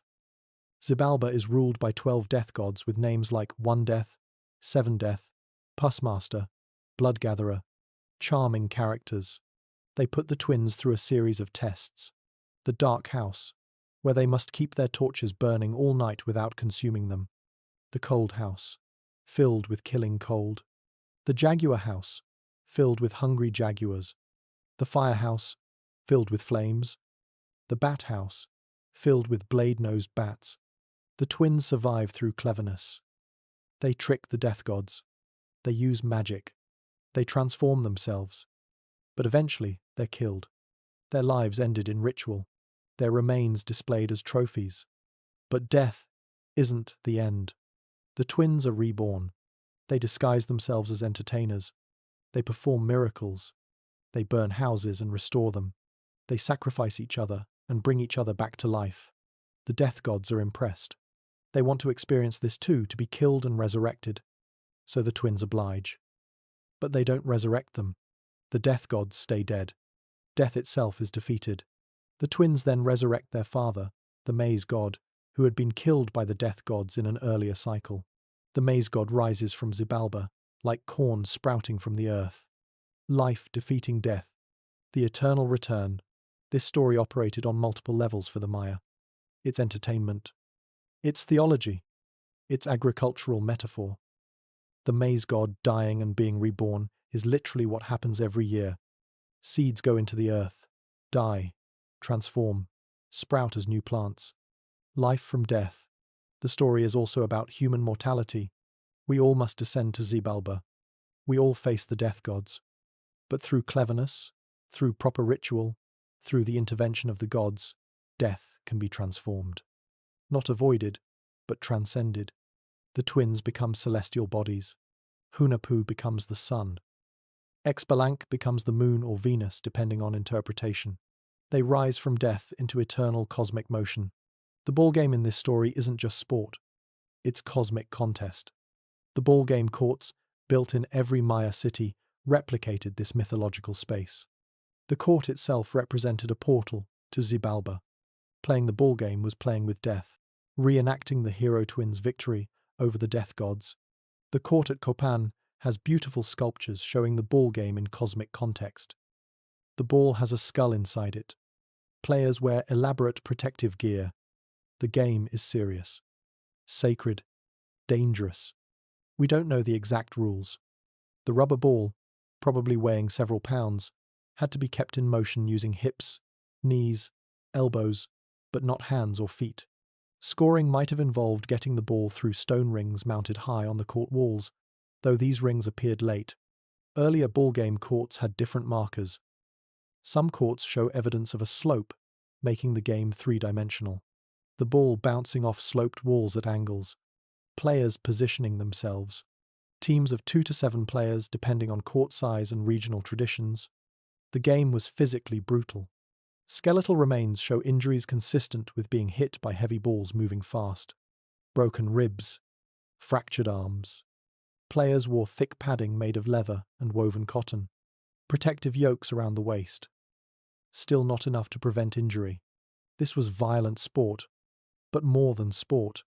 Ritual. Some games ended with sacrifice, usually of captive enemies forced to play. The losing side, or sometimes the winning side, depending on interpretation, paid with their lives. They were ritually killed, their life force offered to nourish the earth and sustain the gods. Why sacrifice? This is where modern and Maya worldviews diverge most sharply. For us, taking a life is wrong. Individual existence is the highest value. For the Maya, cosmic order was the highest value. And cosmic order required feeding. The sun needed strength to complete its journey through the underworld each night. The earth needed nourishment to remain fertile. The gods needed sustenance to continue creating and sustaining the world. Without sacrifice, the universe would collapse. The sun would stop rising. Crops would fail. Chaos would return. So sacrifice wasn't murder. It was necessity. It was gift. It was the most sacred act humans could perform, giving life to preserve life. The sacrificed person, especially if an honored captive warrior, didn't cease to exist. They transformed. They accompanied the sun on its underworld journey. They became part of the cosmic machinery. This made sense within their worldview. If you believe the universe requires feeding, if you believe that blood and death truly do maintain cosmic order, then sacrifice is logical, even noble. Most Maya sacrifice wasn't human. Animals were more common. Turkeys, dogs, jaguars, deer. Their blood fed the gods. Their meat fed the community. Sacrifice and feast combined. But important occasions required important offerings. A king's accession. A pyramid dedication. A major military victory. These demanded human blood. Usually, enemy captives. Warriors captured in battle. The higher ranking the captive, the more valuable the sacrifice. Capturing an enemy king was the ultimate prize. His royal blood, divine blood, was the most potent offering. The sacrifice was public theatre. Staged at the top of pyramids visible to thousands, the captive was dressed, prepared, positioned, sometimes forced to play ball game first, reenacting mythological contests. Then brought to the altar, priests performed the ritual that would release the captive's life force. The obsidian blade was raised high in ceremonial gesture. In a single, formal motion, the offering was completed. The heart was lifted to the sky, presented to the sun god. The body was then cast down the pyramid steps, a dramatic conclusion to the ritual. The message was clear. This is what happens to enemies. This is how we maintain cosmic order. This is our power. We have artistic depictions on murals, pottery, lintels. We have written descriptions in hieroglyphic texts. We have physical evidence too. At Chichen Itza's sacred cenote, underwater archaeology recovered human bones, many showing signs of trauma consistent with ritual death. Young and old, male and female, thrown into the cenote as offerings to the rain god during droughts. At Copan, a crypt beneath one pyramid contained the remains of captive warriors, buried as foundation offerings when the pyramid was built, their deaths consecrating the structure. But most Maya sacrifice wasn't captive sacrifice. It was auto-sacrifice. Self-sacrifice. The elite offering their own blood. This was ritual obligation for kings and nobles. Bloodletting, piercing your own flesh, drawing blood, offering it to the gods. Men pierced the most sensitive parts of their bodies, willingly offering what was most sacred. Women pierced their tongues. The blood was caught on bark paper. The paper was burned. The smoke carrying the blood offering to the sky realm where gods could receive it. Lintel 24 from Yaxchilan shows Lady Kabal Souk performing this ritual. She kneels, richly dressed in woven textiles and jade. She pulls a thorn-studded rope through her tongue. Her offering flows onto bark paper in a basket before her. Her husband, Shield Jaguar, stands beside her holding a torch. They're performing this together. The determination is visible in her posture despite the pain. This is duty.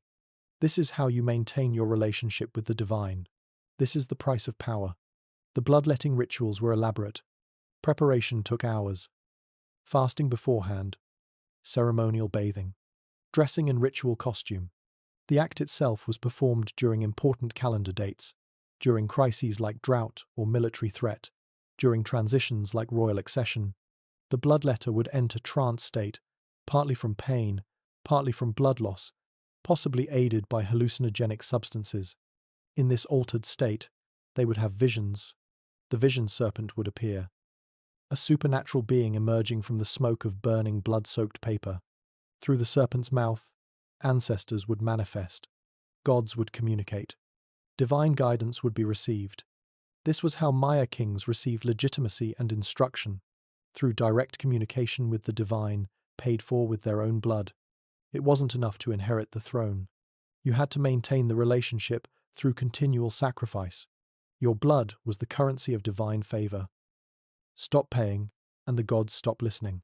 Your power evaporates. Your city falls. So the king bled, again and again, throughout his reign, maintaining the cosmic contract through personal pain. We need to sit with this, really understand what they were doing and why. For the Maya, the human body wasn't separate from the cosmos. Your blood was sacred substance, the same substance that flowed through the gods. By offering your blood, you were returning part of the divine to its source. You were participating in cosmic circulation. Just as rain falls from sky to earth and evaporates back to sky, blood flows from gods to humans to gods. The cycle continues. Without sacrifice, the cycle breaks. The universe runs down. Everything ends. This isn't primitive superstition. This is sophisticated theology. It's based on careful observation of natural cycles. Everything in nature involves sacrifice. Seeds must die to become plants. Animals must die to feed other animals. Parents sacrifice for children. The old give way to the young. Death feeds life everywhere you look. The Maya simply extended this principle to cosmic scale. If sacrifice maintains life at every level, then sacrifice must maintain cosmic life too. The gods sacrifice to create the world. Humans sacrifice to sustain it. fair exchange. Warfare fit into this cosmology. War wasn't primarily about territory. The Maya city-states didn't expand borders like empires. War was about captives, about obtaining sacrificial victims, about demonstrating your power to feed the gods. A successful king was one who took many captives, who could offer valuable prisoners to maintain cosmic order. The hieroglyphic texts obsess over this. They record captures with elaborate titles describing how the captive was taken. Was he struck with a flint stone? Was he thrown down? The specific method mattered. It showed the captor's prowess. The best time for war was when Venus appeared as morning star.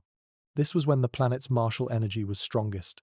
Kings would wait for Venus to emerge from its solar conjunction, then launch attacks. The texts explicitly link military campaigns to Venus observations, star war events, cosmic timing for earthly violence. This made warfare ritualized. Not random raids, but carefully timed operations, planned according to calendar and celestial events.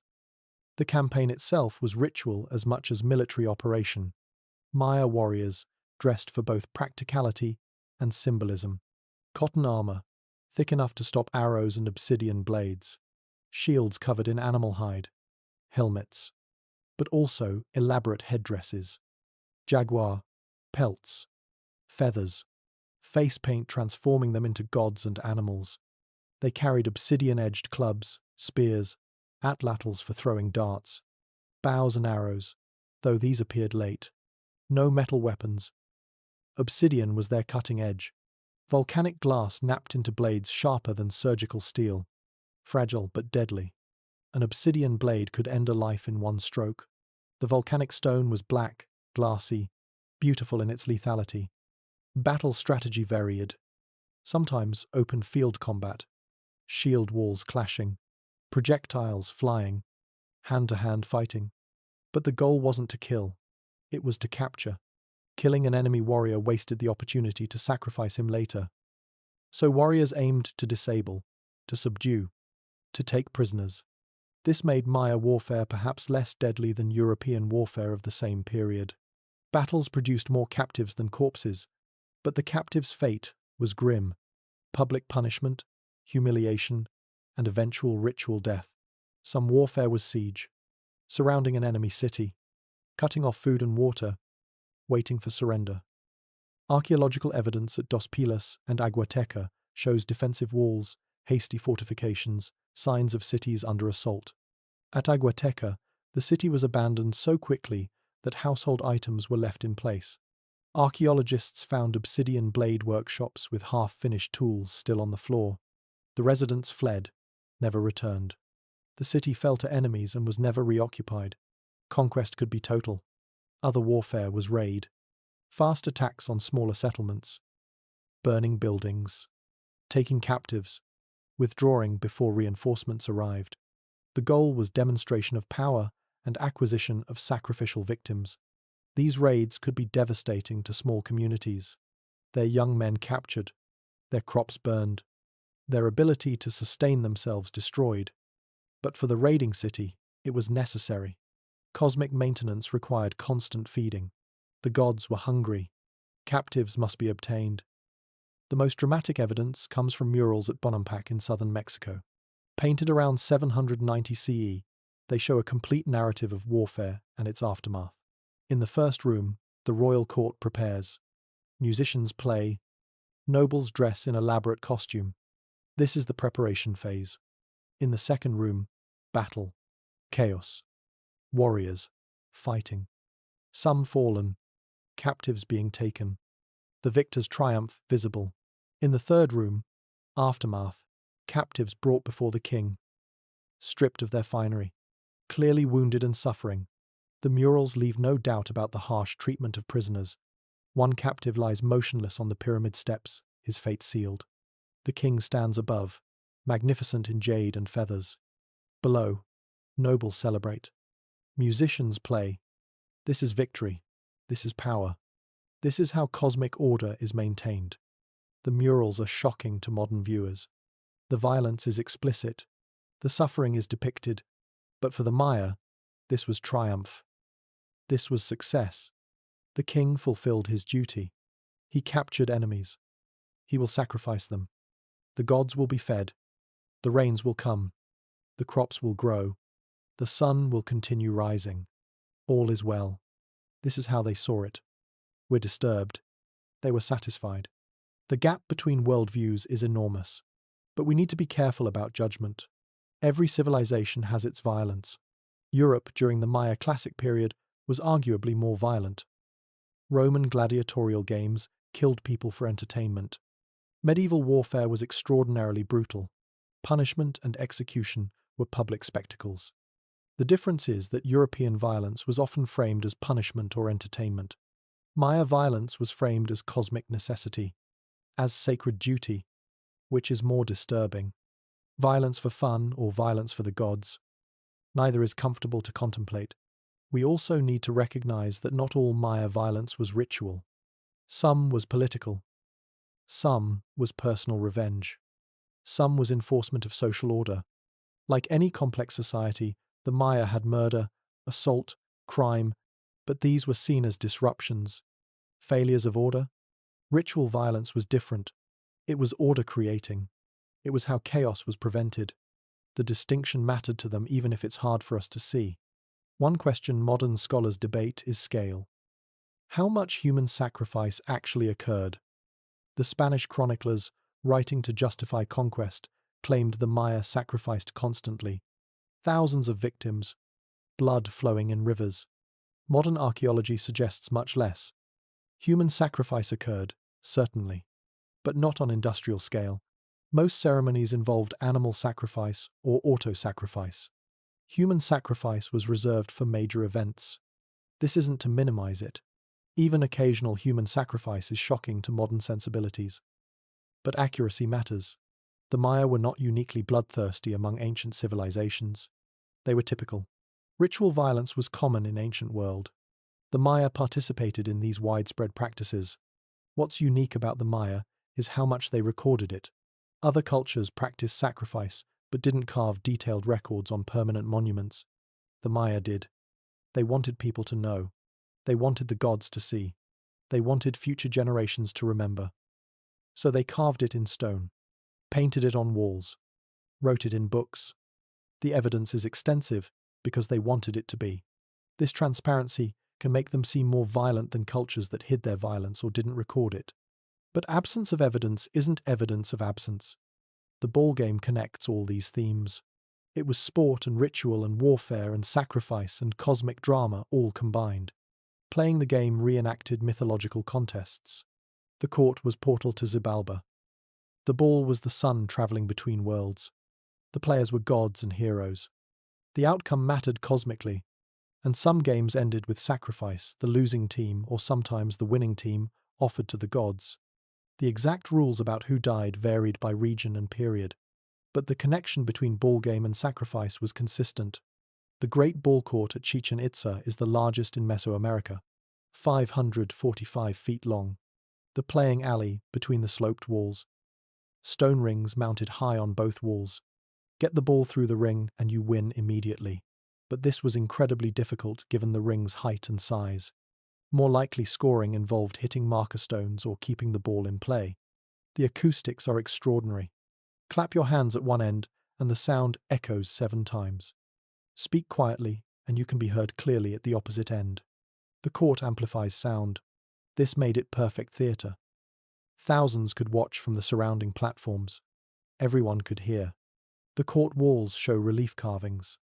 Ball players in elaborate gear. And in one panel, the ultimate sacrifice, a player kneeling, his life ending. Another stands above holding a ceremonial blade and what represents the defeated player's head. From the neck, stylized serpents and flowering vines emerge and transform into plants. Life force transformed into fertility. The message is clear. Death in service of the gods produces life. The sacrifice is necessary. The ritual is sacred. This is how the world continues. Standing in that ball court today, you can feel the weight of what happened there. The games, the rituals, the sacrifices. Tourists walk through, taking photos, not really understanding. But if you stand quietly, if you let the place speak, You can sense the intensity, the seriousness. This wasn't entertainment in our sense. This was cosmic maintenance. This was the most important thing humans could do. Keep the universe running. Keep the gods fed. Keep life defeating death. That was worth any price. Any sacrifice. The contradiction remains. Beauty and violence. Mathematics and sacrifice. Poetry and bloodletting. We want to separate them. To say the Maya were wise in some ways but barbaric in others. But that's our modern division. For them, it was all one thing. The same impulse that calculated Venus cycles also demanded sacrifice. The same aesthetic that created beautiful sculpture also depicted ritual death. The same theology that produced the hero twin story also required auto-sacrifice.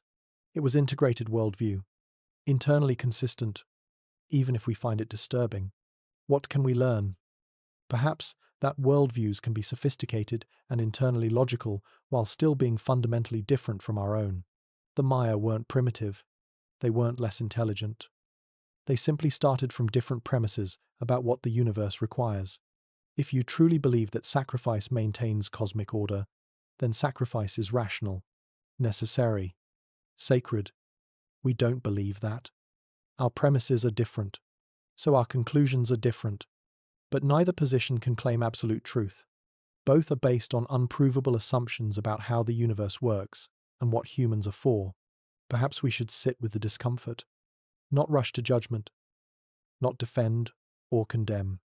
Just acknowledge that humans are capable of extraordinary beauty and extraordinary violence, often at the same time, often intertwined. The Maya were fully human, which means they were complex, contradictory, capable of sublime achievement and shocking acts. Like every civilization, like every individual, the blood on the pyramids is real. The mathematics carved in stone is real. Both are part of the Maya legacy. Both deserve acknowledgement. Both deserve contemplation as we try to understand what humans are and what we're capable of becoming. Chapter 5. Daily Existence. History focuses on kings and pyramids, on wars and monuments, on great events that change the course of civilizations. But most of life isn't great events. Most of life is ordinary. Waking up, finding food, working, raising children, talking with neighbors, going to sleep. For every king at the top of a pyramid, there were thousands of people at the bottom, grinding corn, weaving cloth, farming, building, creating the foundation that made everything else possible. Let's spend time with them. The ordinary Maya, the ones who didn't have their names carved in stone but whose daily lives sustained civilization. You wake before dawn. This is almost universal in Maya society. Rich or poor, the coolest hours of the day are for work. The air is still relatively comfortable. In another hour, the tropical heat will become oppressive. But now, there's a window of productivity. If you're a commoner, and 90% of the Maya were, your house is small. 1 or 2 rooms. Pole walls with thatch roof. Packed earth floor swept clean. Your sleeping mat is rolled in the corner. The embers from last night's cooking fire still glow, providing a bit of light in the pre-dawn darkness. Your wife is already up. You can hear her in the other room. The rhythmic scrape of stone on stone. She's at the metat, grinding corn. This sound is the morning soundtrack of every Maya household. From the poorest farmer to the wealthiest noble's compound, women grind corn. Hours of work. Every single day. The corn was soaked overnight in lime water. This is nixtamalization. The process softens the kernels and makes the nutrients more bioavailable. Without this step, a corn-based diet leads to malnutrition. The Maya figured this out thousands of years ago. Knowledge passed from mother to daughter through countless generations. Now she's grinding the softened kernels on the metat, a sloped stone platform. Using the mano, a cylindrical stone, she works the corn back and forth. The friction grinds it into masa, a wet dough. This takes time. An hour or more depending on how much corn your family needs. Your wife's arms are strong from years of this work. So are her mother's. So will be your daughter's. Your daughter is 9 years old. She's watching, learning. She'll help today, grinding for shorter periods while her mother takes breaks. By the time she's 12, she'll do it entirely herself. This is how Maya education works for most people. Observation and participation. Children learn by watching their parents and gradually taking over tasks. Your son is 7, old enough to be useful. He's outside, bringing water from the community well. 2 clay jars balanced carefully. He's learning to walk steadily, not spill. You step outside. The village is waking around you. Smoke rises from other houses as cooking fires are stoked. Dogs stretch and yawn. Chickens peck in the dirt. The sky is lightening in the east. Another day beginning. Your work today is in the milpa, your cornfield. It's a 20-minute walk from the village. 2 acres of cleared land where you grow corn, beans, and squash together. But before you leave, you eat. Your wife has made fresh tortillas on the clay griddle. They're still warm, served with black beans that simmered overnight in a clay pot. If you're lucky, there's a little chili sauce. Some families have salt, some don't. It's expensive, comes from the coast. Your family uses it sparingly. There might be a piece of dried fish if there's been successful fishing recently, or dried venison if hunting was good. But more often, it's just tortillas and beans. This is your breakfast. It will also be your lunch and dinner with slight variations. Corn and beans. Beans and corn. This is what sustains you. What sustained your ancestors? What will sustain your children? The walk to your milpa takes you through the outskirts of the village and into the forest. The path is well worn. You've walked it thousands of times. Your milpa is a clearing in the forest. The trees have been cut but not removed. You burned them where they fell, and their ash enriched the soil. The stumps remain, giving the field a rough, uneven quality. This land has been farmed for 3 years now. Next year, you'll need to let it go fallow. Let the forest reclaim it for 15 or 20 years while you clear and farm new land. This is the cycle. Farm for a few years, then move on. Let the forest restore fertility. It's sustainable if population stays low. If there's plenty of land available, but in the big cities, there's pressure. Too many people, not enough land. Farmers are shortening fallow periods, clearing marginal land on hillsides. The system is being pushed. But here in your village, it still works. You have land. You have time. You have the forest's patience. Your corn is about waist high right now. The beans are climbing the cornstalks, using them as living trellises. The squash spreads between rows, its broad leaves shading the ground. You spend the morning weeding, pulling out plants that don't belong, checking for pests, inspecting ears of corn to see how they're developing. The rains have been good this year. The soil is moist. The plants look healthy. If the rains continue, if no storm destroys the crop, if no plague of insects arrives, you should have a solid harvest. These are big ifs. Farming is always uncertain, but this year looks promising. By mid-morning, the heat is building. The sun is directly overhead, relentless. This is when you stop. You find shade at the edge of your field. You eat the tortillas and beans your wife packed for you. You drink water from your gourd canteen. Then you rest. Maybe doze. This is universal in tropical agriculture. You can't work through midday heat. You'll collapse. Better to rest and resume in the late afternoon. Some days, you spend this time visiting other farmers whose fields are nearby, talking, sharing information. Who's seen pests? How are different varieties of corn performing? Any news from the village? This is how knowledge spreads. Informal conversations between people doing the same work, comparing observations, learning from each other's experience. Today you're tired, so you just rest. Close your eyes. Listen to the forest sounds, birds calling, insects buzzing, the rustling of leaves in whatever breeze can penetrate the heat. By late afternoon, you're back at work. A few more hours of weeding, then you'll head home as the sun gets low. The walk back is pleasant. The worst heat has passed. The air smells of cooking fires and flowering trees. Your body is tired but satisfied. You worked. You tended your plants. You did what needed doing. At home, your wife has been working all day too. After grinding corn and making breakfast, she went to the community well to fetch water. Multiple trips. carrying heavy clay jars. Then she wove on her backstrap loom, creating cloth from cotton thread she spun during previous days. The cloth she's making is simple, plain weave, undyed, but it takes skill. The backstrap loom looks primitive to modern eyes, but producing even tight cloth on one requires expertise. She learned from her mother. She's teaching your daughter. The knowledge continues. She also tended the household garden. Just behind your house is a small plot with herbs, chile, peppers, tomatoes, maybe some tobacco. These plants need watering, weeding, tending, and she prepared the evening meal. More tortillas, more beans. Maybe she managed to get some squash from a neighbor. Maybe some fruit if it's the right season. The family eats together as the sun sets. You sit on woven mats on the swept earth floor. The cooking fire provides light as darkness falls. You tell your wife about the milpa.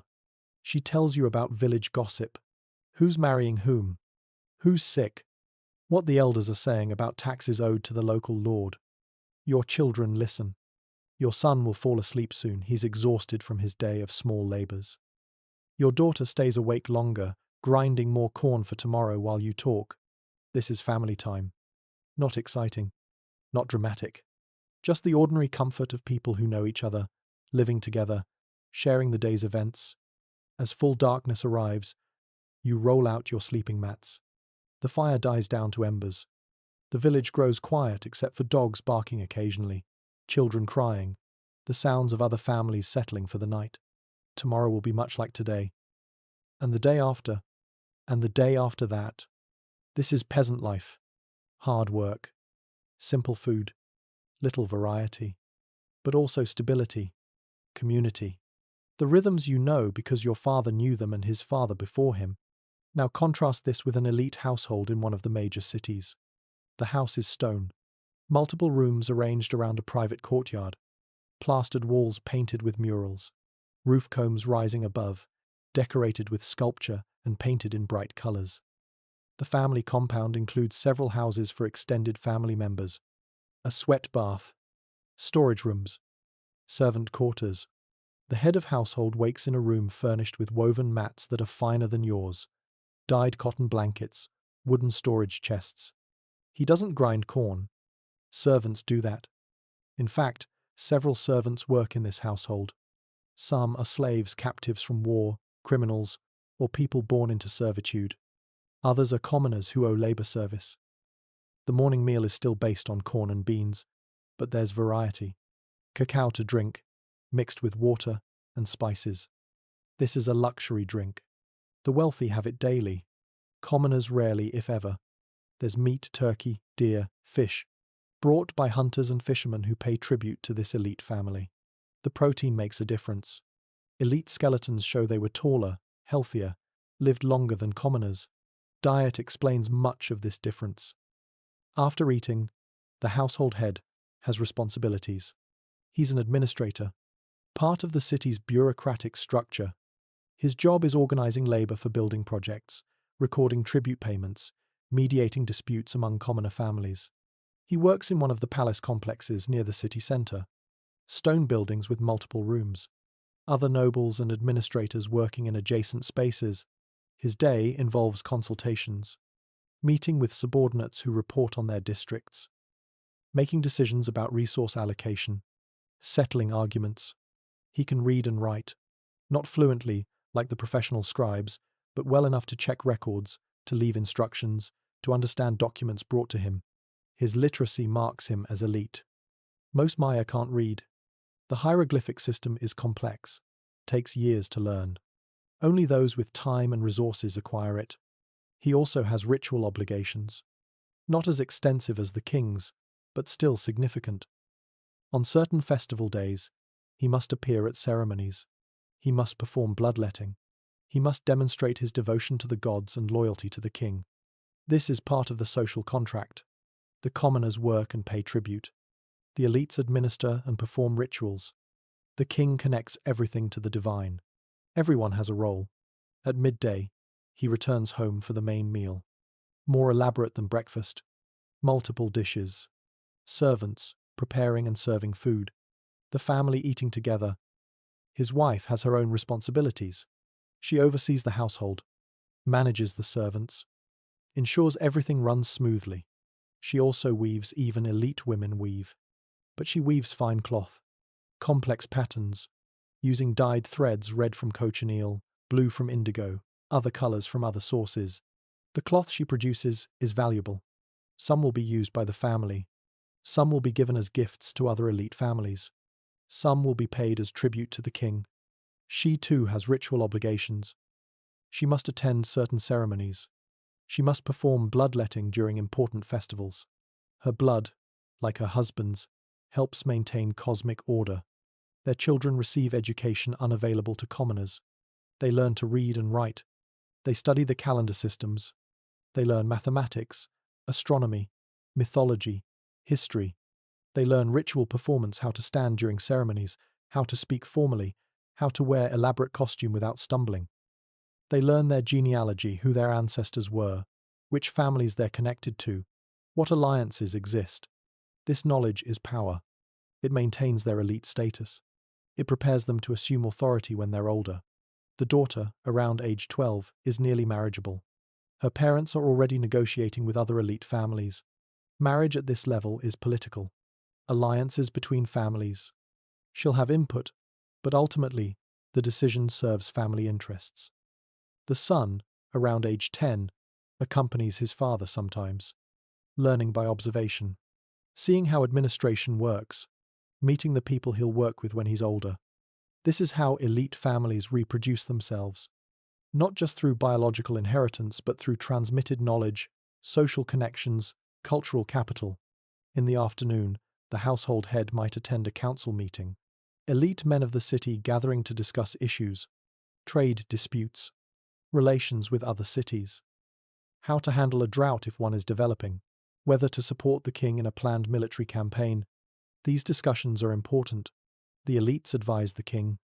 They execute his decisions. They form the layer of society between the divine ruler at the top and the commoners at the bottom. Or he might spend the afternoon in leisure, watching the ball game, socializing with other nobles, attending a feast at another family's compound.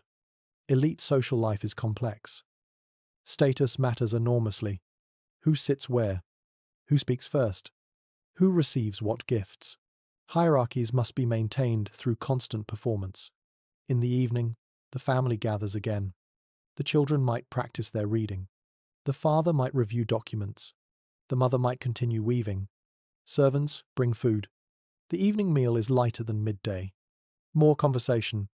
The family might discuss the children's education, future plans, relatives in other cities. As night falls, they don't go immediately to sleep. They have candles made from copal resin. The light allows them to continue activities after dark. Eventually, they retire to their rooms. The house doesn't go silent. Servants are still working, cleaning, preparing for tomorrow. But the elite family rests, comfortable in their stone rooms, secure in their status. Between the poorest farmers and the wealthiest nobles are gradations. Society isn't just two classes, but a spectrum. There are craftspeople, potters, sculptors, jade workers, obsidian knappers, weavers who produce fine textiles for trade. These specialists have status above simple farmers, but below the hereditary elite. Take a potter, for example. He learned the craft from his father. He has skill, expertise. His pottery is traded throughout the region. Some pieces end up in elite households. Some are exported to distant cities. He's not wealthy, but he's not struggling either. His family eats better than farmers during droughts because he can trade pottery for food. His work is valued. He has a workshop in his compound, clay in various stages of preparation, vessels in various stages of completion, a kiln for firing. His children help.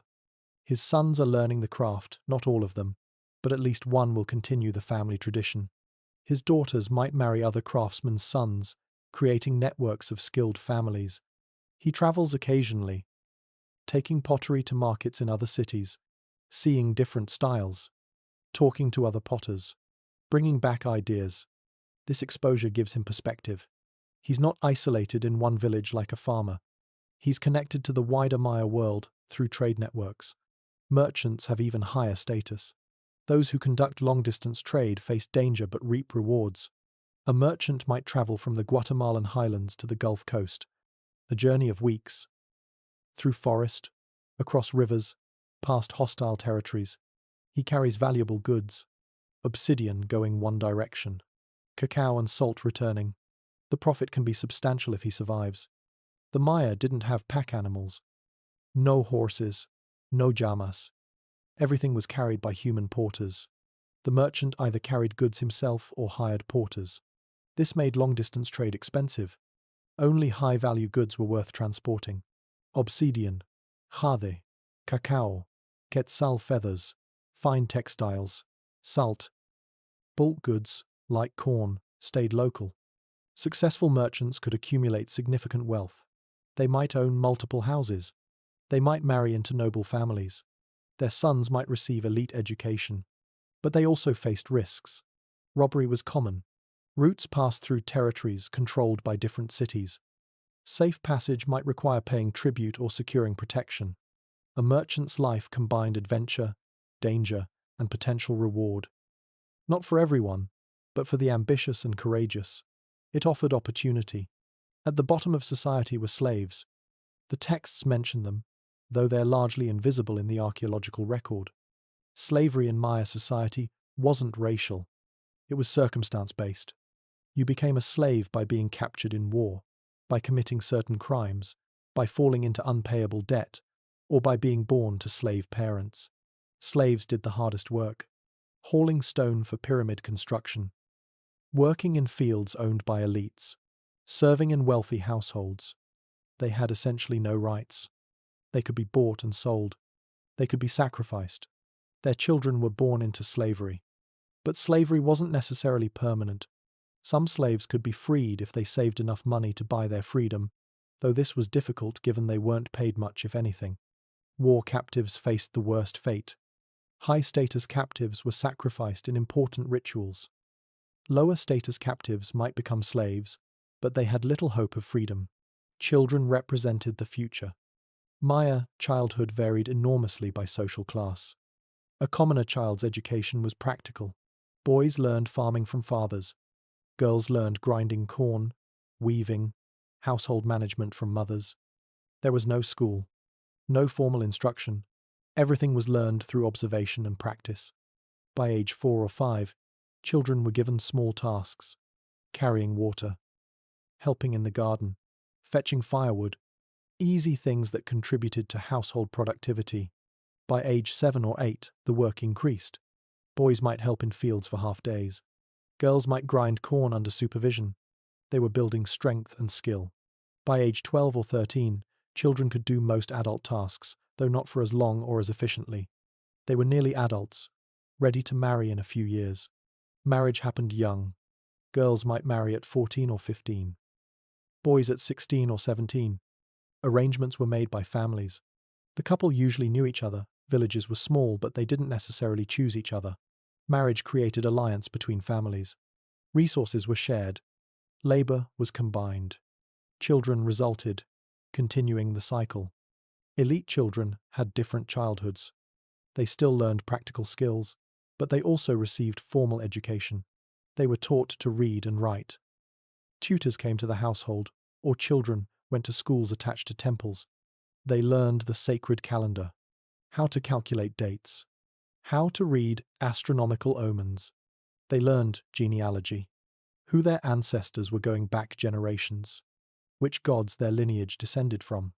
They learned ritual performance, how to dress in ceremonial costume, how to perform bloodletting, how to speak in public during ceremonies. They learned the great texts, the Popol Vuh creation story, the hero twins narrative, the histories of their city. This education took years. It marked them as different from commoners. It prepared them for leadership roles. Elite children married later, not because they were less mature, but because finding appropriate matches took time. Marriage negotiations between elite families were complex. Political considerations mattered. Alliances needed to be built carefully. A noble might marry at age 18 or 20, sometimes later. The marriage would be celebrated with elaborate feasts. The union would be recorded in hieroglyphic texts if it was politically significant. Throughout life, elites maintained separation from commoners. Different clothes, different food, different activities, different speech patterns, but they also depended on commoners. The labor that built pyramids, farmed fields, created the material base of civilization. This all came from commoners. The relationship was reciprocal in theory. Commoners provided labor and tribute. Elites provided organization, ritual maintenance of cosmic order, protection through military leadership. In practice, the relationship was often exploitative. Commoners worked hard and lived poorly. Elites lived well off that labor. But the ideology was reciprocity. Everyone had a role. The cosmos required this organization. Disrupting it would bring chaos. Old age was respected but relatively rare. Life expectancy was perhaps 40 years. Many people died younger. Infant mortality was very high. Surviving childhood didn't guarantee reaching old age. Those who did reach 60 or 70 were valued. They had experience, knowledge. They'd seen things younger people hadn't. Elders served as advisors. They taught skills to younger generations. They remembered the past. They told stories. In a largely oral culture, elders were living libraries. When an elder died, knowledge died with them. So old people were treated with respect. Fed when they could no longer work. Consulted for their wisdom. Mourned when they passed. Death came to everyone eventually.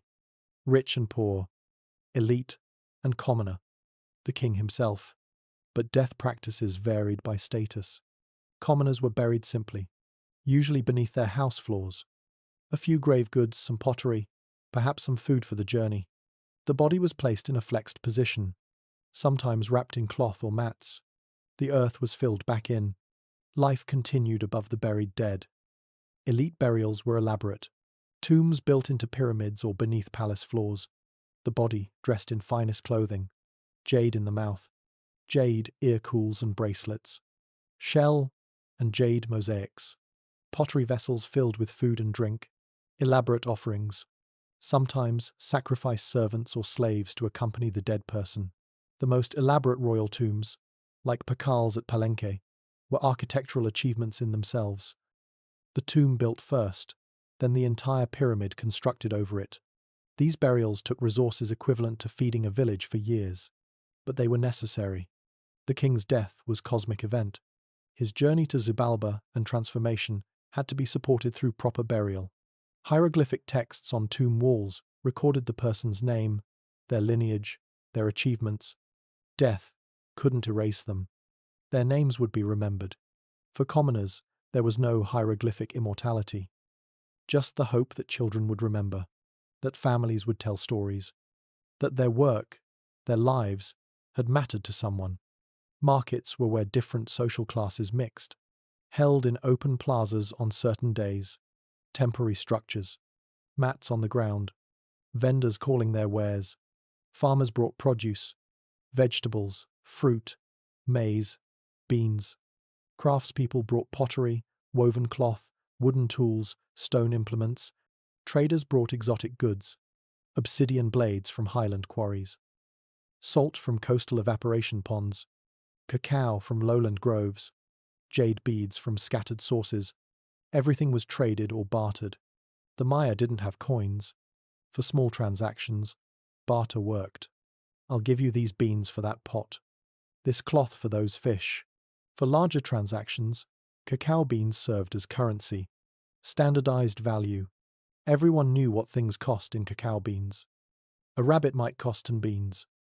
A jade bead might cost hundreds. But cacao was also consumable. Unlike metal coins, you could eat your money. This created interesting economics. Inflation during poor cacao harvests. Deflation during good ones. Markets were also information exchanges, where people learned news. What's happening in other cities? Are there rumors of war? Has there been good rainfall to the north? Gossip spread through markets. Who's getting married? Who's died? Who's been appointed to new positions? The informal networks that bind societies together. Women did much of the market trading, selling produce from their gardens, buying what they needed for their households. Meeting friends and relatives. For many women, market day was social highlight. A break from household routine. A chance to talk to people outside immediate family. Men came too, buying tools, selling craft goods, conducting larger trades. Elite families sent servants to markets. The nobles themselves didn't usually shop, but they consumed market goods. The servant economy connecting different social classes. Daily life in Maya civilization was stratified but interconnected. The farmer needed the craftsman's pots. The craftsman needed the farmer's food. The elite needed both. Everyone needed the merchant to bring exotic goods. Everyone relied on shared ritual to maintain cosmic order. The system worked most of the time. People filled their roles. The hierarchy was accepted as natural, as ordained by the gods. But it was also fragile. When environmental stress hit, when drought came, when warfare intensified, the system could crack. Commoners would leave if conditions became unbearable. They had feet. They could walk to other cities, other regions. This was the ultimate check on elite power. You could abuse commoners to a point, but push too far and they'd disappear. Your pyramid wouldn't get built. Your fields wouldn't get farmed. Your civilization would collapse from the bottom up. The daily grinding of corn, the daily weaving of cloth, the daily tending of fields. These mundane activities sustained everything. The pyramids are impressive, but they were built by people who got up every morning, ate tortillas and beans, and went to work. The hieroglyphic texts record great deeds, but they were carved by craftsmen whose hands were calloused from years of work. The mathematical calculations are sophisticated, but they were performed by people who also worried about having enough to eat. History remembers the extraordinary, but it's the ordinary that makes the extraordinary possible. The classic Maya civilization, at its height, was built on millions of ordinary lives. People whose names we'll never know, who left no monuments, who simply lived and worked and died. But without them, there would be no civilization to study, no pyramids to excavate, no texts to decipher. They are the foundation, the base of the pyramid, literally and figuratively. And when the classic period collapsed, when the great cities were abandoned, it was these ordinary people who survived, who continued their daily lives in smaller settlements, who preserved the language, the agricultural practices, the weaving techniques, the stories. The kings disappeared. The dynasties ended. But the people endured, because daily life, ordinary life, is more durable than kingdoms. It adapts. It continues. It outlasts political systems and ideological frameworks. Corn still needs grinding. Children still need raising. Cloth still needs weaving. These truths persist regardless of whether there's a divine king on a pyramid or not. The Maya civilization collapsed, but Maya life continued. Because life is more fundamental than civilization, more resilient, more essential. The great monuments failed, but the daily rhythms endured. And that tells us something important about what really matters in human existence. Chapter 6. Fall and Persistence. Something was going wrong. The signs were subtle at first, easy to miss if you weren't paying attention. But by the middle of the 8th century, the stress was building. The cities were still magnificent. The pyramids still stood gleaming white in the sun. The rituals continued. The kings still performed their bloodletting. The scribes still carved dates in stone. But underneath, cracks were forming, pressures mounting. The system that had worked for centuries was beginning to fail. Let's understand what collapse means. When we say the classic Maya collapsed, we don't mean everyone died overnight. We don't mean the cities were destroyed by earthquake or volcano. We mean something more gradual, more complex. Over the course of about 150 years, from roughly 750 to 900 CE, the great cities of the southern lowlands were abandoned. The royal dynasties ended. Monument construction stopped. Writing ceased. Population declined dramatically. The forest reclaimed the plazas. The pyramids disappeared under green. This is collapse. Not sudden catastrophe, but slow disintegration. The gradual failure of systems that held civilization together. Why did it happen? This question has obsessed scholars for decades. Early theories were dramatic. Earthquake destroyed them all. Epidemic disease swept through. Enemy invasion conquered the cities. These theories were exciting but unsupported by evidence. The truth is more complicated, more interesting. The collapse wasn't caused by one factor. It was caused by multiple pressures converging: environmental stress, political instability, warfare intensification, social inequality, agricultural failure, each problem making the others worse. A cascade of failures. A perfect storm. Let's start with environment. The Maya lived in tropical rainforest. Abundant rainfall. Lush vegetation. Seems like paradise. But tropical soil is actually poor. The nutrients are in the plants, not the soil. Clear the forest and fertility disappears quickly. The Maya knew this. They practiced forest fallowing. Clear a field. Farm it for 2 or 3 years. Then abandon it. Let forest regrow for 20 years. The nutrients return. This worked when population was low. Plenty of land available. But by the late Classic, population was high. Very high. Tikal had 60 to 90,000 people. Calakmul, perhaps even more. The cities had grown beyond sustainable limits. More people needed more food. More food required more farmland. More farmland meant shorter fallow periods. Fields were cleared and replanted before fertility recovered. Yields declined. Farmers responded by clearing more forest. By expanding into marginal lands, hillsides that eroded easily, swamps that required elaborate drainage. The agricultural system was intensifying, becoming less sustainable, more vulnerable. And then the rains started failing. The evidence is clear from multiple sources. Lake sediment cores show drought conditions. Stalagmites in caves record reduced rainfall. The isotope ratios in bone collagen show nutritional stress. Starting around 760 CE, the Yucatan Peninsula experienced severe drought. Not 1 year, multiple years, possibly decades of reduced rainfall with brief wet periods. This was the terminal Classic drought, one of the worst dry periods in Maya history. For a civilization dependent on rain-fed agriculture, this was catastrophic. The reservoirs dropped, the cisterns ran dry, the crops failed. In a good year with adequate rainfall, the system could support large urban populations. But these weren't good years. The environmental margin had disappeared. The Maya had optimized their agricultural system for normal conditions. When conditions changed, there was no buffer, no safety net. Hunger came quickly. Archaeological evidence shows the stress. Skeletal remains from this period show signs of malnutrition, shorter stature, bone lesions, dental problems, higher infant mortality. These are populations under severe nutritional pressure. Not mass starvation necessarily, but chronic food shortage, people eating less, eating lower quality food, dying younger. The demographic foundation was crumbling. You can see it at construction sites. Late Classic building projects were often hastily completed or abandoned mid-construction. At Dos Pilas, a defensive wall was built using stones taken from earlier monuments. They were tearing down the old city to fortify the new one. This is desperation.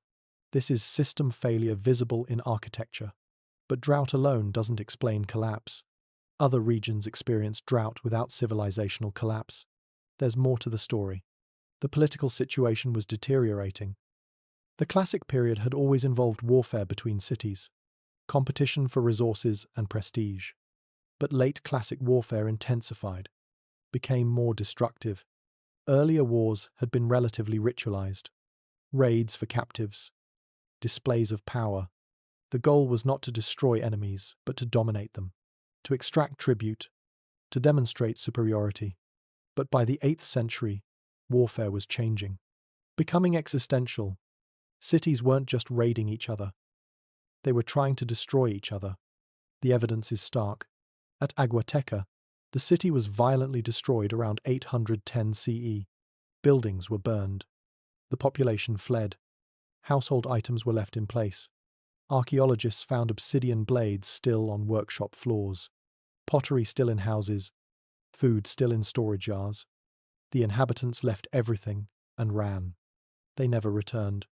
At Canquen, A mass grave contains the remains of 31 individuals. Many show signs of violent death, blunt force trauma, cut marks on bones. This appears to be the royal court. The entire ruling family killed in a single violent event around 800 CE. This isn't ritualized warfare. This is massacre.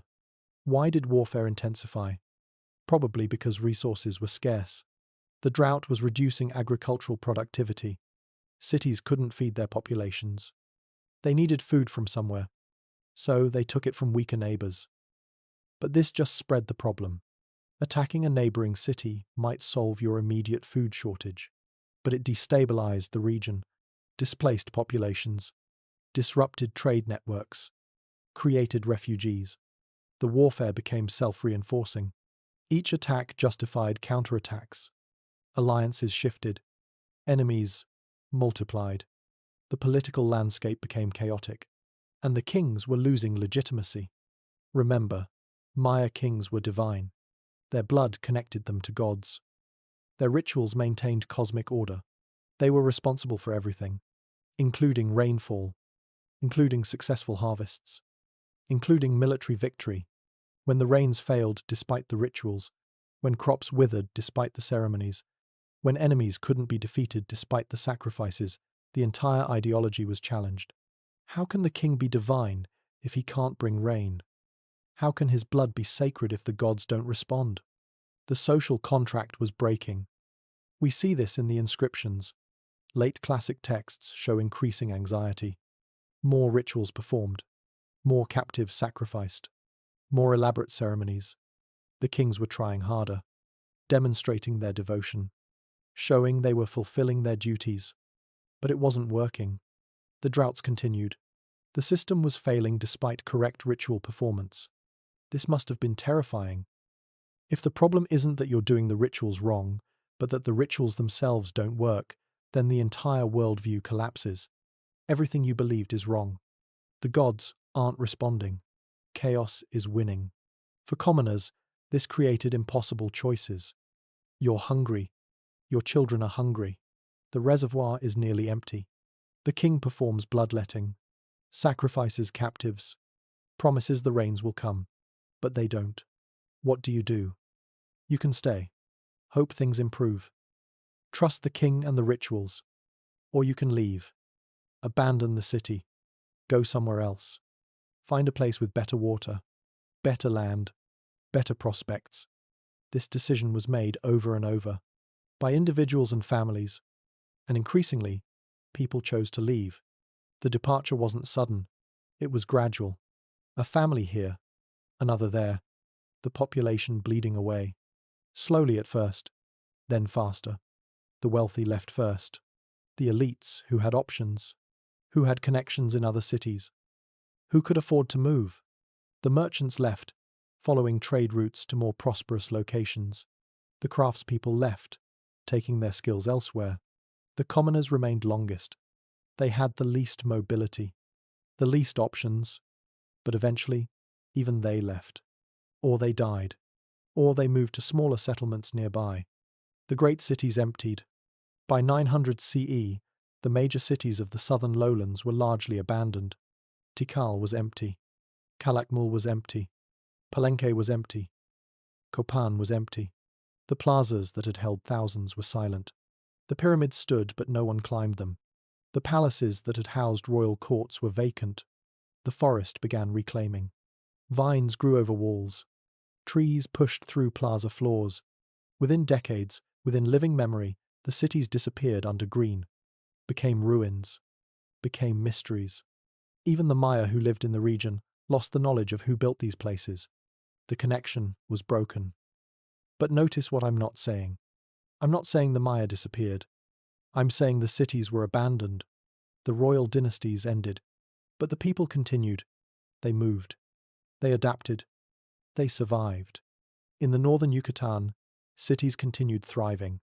Chichen Itza was at its height during the Terminal Classic. Uxmal was flourishing. The northern cities didn't collapse. They transformed, took on new political forms, absorbed refugees from the south. In the highlands of Guatemala, Maya civilization continued without major disruption. The Quiche and Kaqchikel kingdoms were growing, building their own cities, developing their own traditions. Even in the southern lowlands, people didn't vanish. They dispersed, moved to smaller settlements, returned to village life. The archaeological evidence shows continued occupation, just not in the great cities, not with the complex political systems, not with the divine kingship and monumental architecture. That system collapsed. But the people, the culture, the language, the agricultural practices, these continued, just in different form. Simpler, more sustainable, more resilient. This is important to understand. The collapse wasn't the end of Maya civilization. It was the end of a particular form of Maya civilization. The classic period, city-state system with divine kings and monumental architecture that ended. But Maya culture continued, evolved, adapted. The mistake many early scholars made was equating the collapse of this political system with the collapse of the people. They're not the same thing. Political systems are fragile. Civilizations, in the sense of states and cities, can collapse quickly. But people are resilient. Cultures are durable. They continue through changes that destroy the states built on top of them. So what can we learn from the classic collapse? First, that sustainability matters. The Maya pushed their environment to its limits. When climate shifted, when drought came, they had no margin, no resilience. The system was optimized for one set of conditions. When conditions changed, it failed. This is a lesson for any civilization. You can't assume stable conditions forever. You need buffers, flexibility, the capacity to adapt. The Maya system had become rigid, locked into patterns that couldn't change fast enough. Second, that inequality is dangerous. Classic Maya society was highly stratified. Kings and nobles lived well, even as commoners struggled. The resources that might have buffered the population against drought were instead invested in monuments and elite consumption. The reservoirs served the city centers where elites lived. The outlying areas had less infrastructure. When crisis came, the elite were insulated, for a while. But their insulation depended on commoners continuing to work, continuing to pay tribute, continuing to accept the system. When the commoners left, the elite had nothing. Their power evaporated. Inequality made the system brittle. Third, that ideology matters. The divine kingship system worked when it delivered results. When the rains came and the crops grew and enemies were defeated, but it depended on that delivery. When it stopped working, when the gods didn't respond, the ideology collapsed. And with it, the political system. A more flexible ideology might have survived, might have adapted, but divine kingship was all or nothing. The king is either divinely connected or he's not. When the connection failed, there was no middle ground. The system had no way to reform itself. It could only collapse. Fourth, that complex systems fail in complex ways. There wasn't one cause of the collapse. There were many causes interacting. Drought reduced food production. Reduced food production increased competition. Increased competition intensified warfare. Intensified warfare disrupted trade. Disrupted trade reduced access to resources. Reduced resources increased social stress. Increased social stress undermined political legitimacy. Undermined legitimacy caused population departure. Population departure reduced the labor force. Reduced labor force meant less food production. The cycle fed on itself. Each problem made the others worse. This is how complex systems collapse. Not from one shock, but from cascading failures. But we should be careful about judgment. It's easy to say the Maya made mistakes, that they should have managed their environment better, should have reduced inequality, should have been more flexible, but they were working with the knowledge they had, with the beliefs they held, with the institutions they'd inherited. Change is hard, especially when things have been working.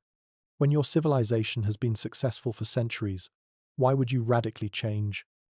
The warnings were subtle, the decline gradual. By the time the crisis was obvious, it was too late. This is the tragedy. Not that they were stupid or primitive, but that they were human, subject to the same limitations we all face, the same difficulty seeing and responding to slow-moving crises. And we should remember that the collapse wasn't uniform. It happened in some regions but not others. The southern lowlands collapsed. The northern lowlands didn't. The highlands continued. This tells us something important. The collapse wasn't inevitable. It wasn't written in stone. Different regions had different outcomes, based on different environmental conditions, different political arrangements, different social structures. Chichen Itza thrived during the Terminal Classic. Why?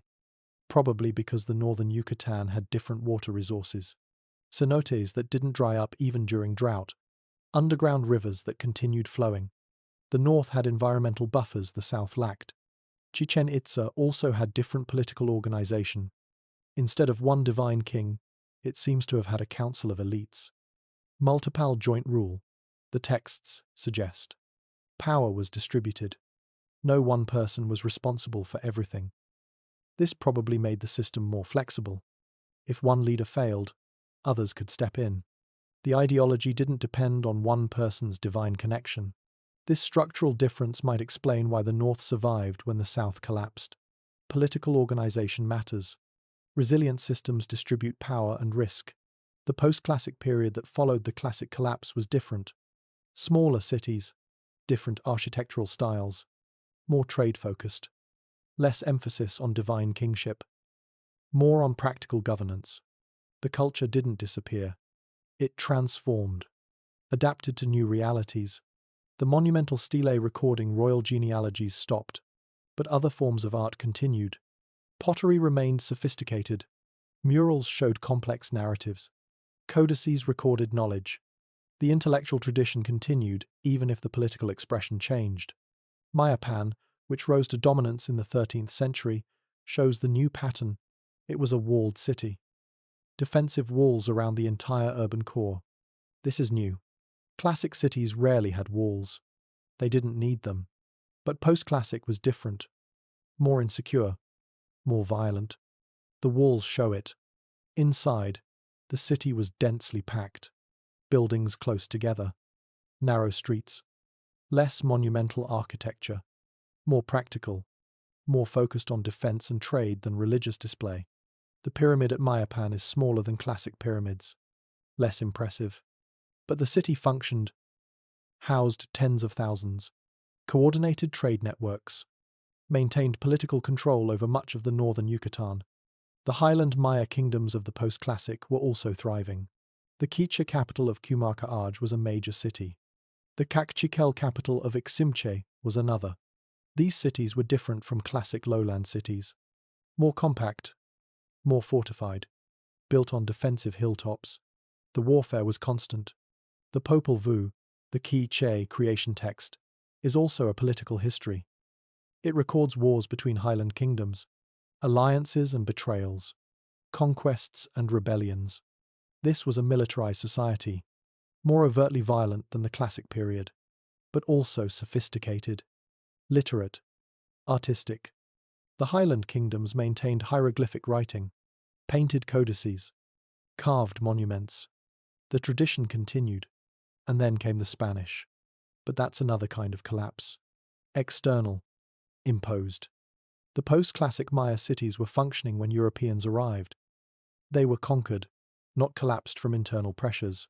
The Spanish conquest of Maya territories took much longer than the conquest of the Aztec Empire. The Maya were decentralized. No capital to capture. Each city-state had to be defeated individually. Some resisted for years, some for decades.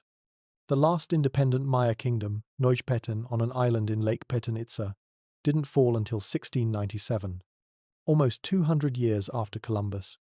The Maya were still fighting, still independent, still governing themselves according to their own traditions. The conquest was brutal. Military violence, certainly, but disease was worse. Smallpox, measles, typhus, influenza, diseases the Maya had never encountered, against which they had no immunity. The epidemics swept ahead of the Spanish, killed millions, depopulated entire regions. By the time Spanish soldiers arrived in some areas, the populations were already devastated. The demographic collapse from disease was far greater than from warfare. Some estimates suggest 90% mortality in the first century after contact. 90%. Entire generations wiped out. This was catastrophe on a scale the classic collapse never approached. The Spanish also engaged in cultural genocide. Diego de Landa, the Franciscan friar, ordered the burning of Maya books in 1562. He gathered all the codices he could find, piled them up, set them on fire. He wrote later that he did this because the books contained nothing but superstition and lies of the devil. He couldn't read Maya writing. He assumed if he couldn't read it, it must be evil. So he destroyed it. Centuries of accumulated knowledge, scientific observations, historical records, literary works, gone. This was intentional destruction of cultural heritage, attempted erasure of Maya intellectual tradition, the Spanish forced conversion to Christianity, banned traditional ceremonies, destroyed temples, executed priests who continued practicing traditional religion. The goal was total transformation. Turn the Maya into Christian subjects of the Spanish crown. Erase their identity. Make them forget who they had been. But they didn't forget. They couldn't forget. You can't erase culture by decree. It goes underground. It adapts. It survives. The Maya continued practicing their traditions in secret. In remote areas, in ways that looked Christian on the surface but retained Maya meaning underneath. The Catholic saints became identified with Maya gods. The Virgin Mary merged with Maya mother goddesses. The Christian cross was interpreted as the world tree. The old calendar continued being kept in secret. The daykeepers continued their work. The traditional birth rituals, the agricultural ceremonies, the healing practices all continued, transformed, hidden, but not destroyed.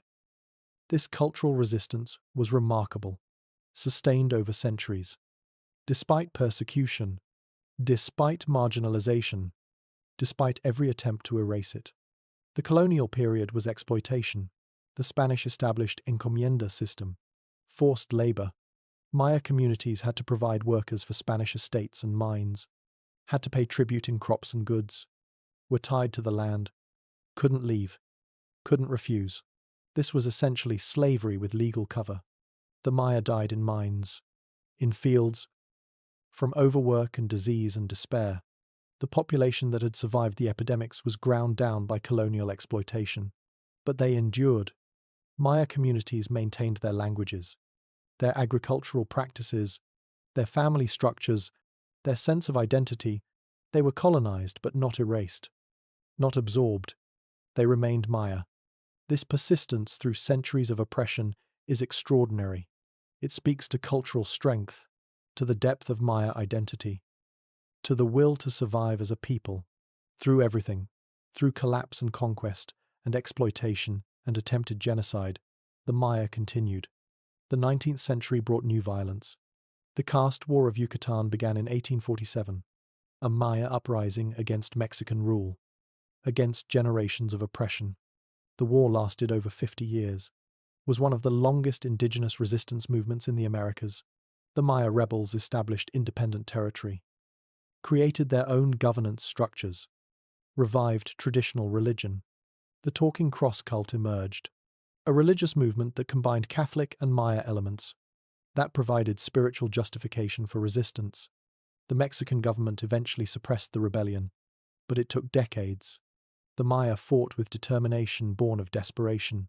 In Guatemala, the 20th century brought civil war. From 1960 to 1996, a brutal conflict between government forces and guerrilla movements. The Maya were caught in the middle, accused by the government of supporting guerrillas, accused by guerrillas of supporting government. Entire villages were massacred. Over 200,000 people killed, most of them Maya civilians. This was genocide. Targeted destruction of Maya communities. The violence was systematic, intentional, meant to terrorize and destroy. But again, they survived. When the peace accords were signed in 1996, Maya communities began rebuilding, reclaiming land, reviving traditions, demanding recognition and rights. The Guatemalan Civil War didn't destroy the Maya. It traumatized them, killed hundreds of thousands, but didn't erase them. They're still here, still fighting for justice, still maintaining their identity. This is the story of Maya persistence. Through classic collapse, through Spanish conquest, through colonial exploitation, through modern violence, still here, still Maya, still maintaining traditions that go back thousands of years. Today, there are over 6 million Maya people, living primarily in Guatemala and southern Mexico, speaking 21 distinct Mayan languages, maintaining cultural practices, wearing traditional dress, weaving with patterns passed down through generations, farming using techniques developed millennia ago, keeping the ancient calendar, performing ceremonies at sacred sites. They're not frozen in the past. They use smartphones and internet. They migrate to cities. They adapt to modern economy. But they remain Maya. The identity persists. The culture continues. Transformed but recognizable. This is what survival looks like. Not unchanged preservation, but adaptive continuity, taking what works from the past, incorporating what's useful from the present, creating something new that's still rooted in old traditions. The Maya today are both ancient and modern, both traditional and contemporary. This isn't contradiction. This is how living cultures work. They change to survive, but they maintain core identity, core values, core knowledge. The Maya have done this for over 3,000 years. Through every kind of crisis, every kind of pressure, they've adapted and survived. This is resilience. This is strength. This is what it means to persist. To endure not by resisting all change, but by changing wisely. By holding on to what matters while letting go of what doesn't. By remembering who you are even as you become something new. The classic Maya collapsed. But the Maya people didn't. They're still here. Still creating. Still surviving. Still Maya. Chapter 7. Echoes in Time. The forest kept its secrets for centuries. After the great cities fell silent, after the plazas emptied and the pyramids disappeared under green, the Maya ruins became mysteries even to those who lived nearby. Local people knew the mounds were there. They saw stones in the jungle. Sometimes they sheltered in crumbling structures during storms. But the knowledge of who built these places, when and why that knowledge was lost, the connection was broken. The ruins became the work of gods or giants, ancient peoples from before the current age. The living Maya didn't recognize their ancestors in the stones. This forgetting is important to understand. The classic collapse was so complete, so traumatic, that cultural memory fractured. The dynasties ended. The scribal tradition stopped. No one was teaching children to read the hieroglyphs anymore. Within a few generations, the writing became incomprehensible. The stelae standing in abandoned plazas showed carved figures and complex glyphs, but no one could read them. They were beautiful, mysterious, but silent. The stories they told were locked inside the stone, waiting for someone who could understand. The Spanish chroniclers who arrived in the 16th century recorded some Maya traditions. Diego de Landa, despite burning the books, also wrote descriptions of Maya life. He documented the calendar system, recorded ceremonies, described cities. His account, Relación de las Cosas de Yucatán, is invaluable, frustratingly incomplete and filtered through European assumptions, but still our best source for early colonial Maya culture. He spoke with Maya nobles, with priests, with people who remembered how things had been before conquest. Their testimonies survive in his pages. Fragments of knowledge, echoes of the old ways. But the Spanish weren't interested in Maya history. They were interested in conversion and control. They saw the ruins as pagan temples, dangerous, best forgotten or destroyed. Some ruins were quarried for building stone. Maya pyramids providing materials for Spanish churches. The symbolism was intentional. Christian structures built literally on top of Maya ruins. New religion replacing old. New power replacing old. The Maya past was something to be erased, not studied. For 3 centuries, the ruins sat unexamined. Locals knew they were there. Travelers occasionally mentioned them, but no systematic study, no attempt to understand. Then in the early 19th century, something changed.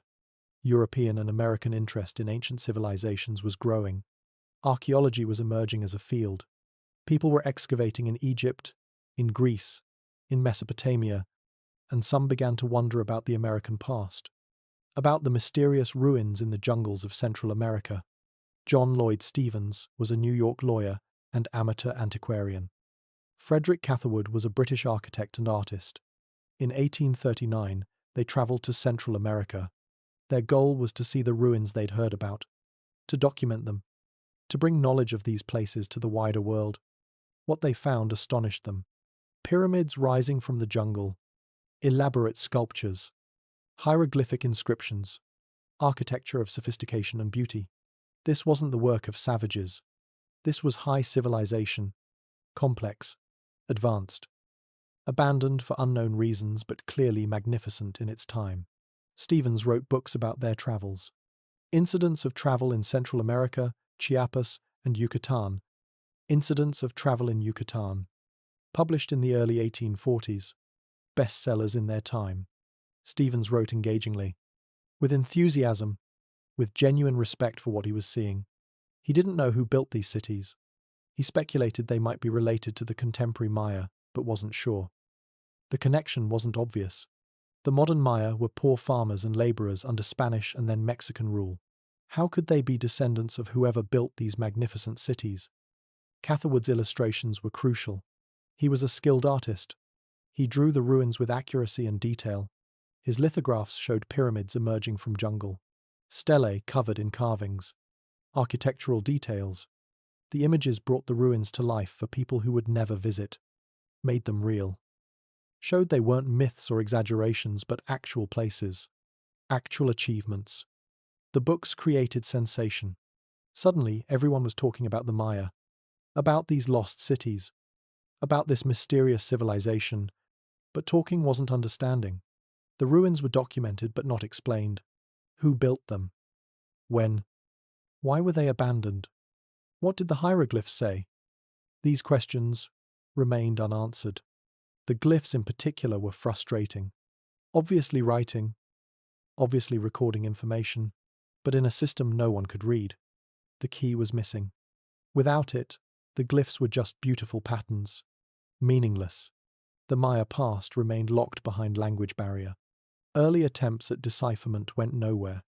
Some scholars thought the glyphs were purely decorative, not real writing, just artistic patterns. Others thought they were simple picture writing, crude, primitive, unable to express complex ideas. These assumptions were wrong but widely held. The prejudice was that Native Americans couldn't have developed sophisticated writing. That level of civilization was assumed to be impossible in the Americas, so the evidence was interpreted to match the prejudice. The glyphs must be simple, because the people who made them must have been simple. Diego de Landa's account included what he called a Maya alphabet. He'd asked a Maya noble to write down the Spanish letters using Maya symbols. The result was confusing because the Maya didn't have an alphabet.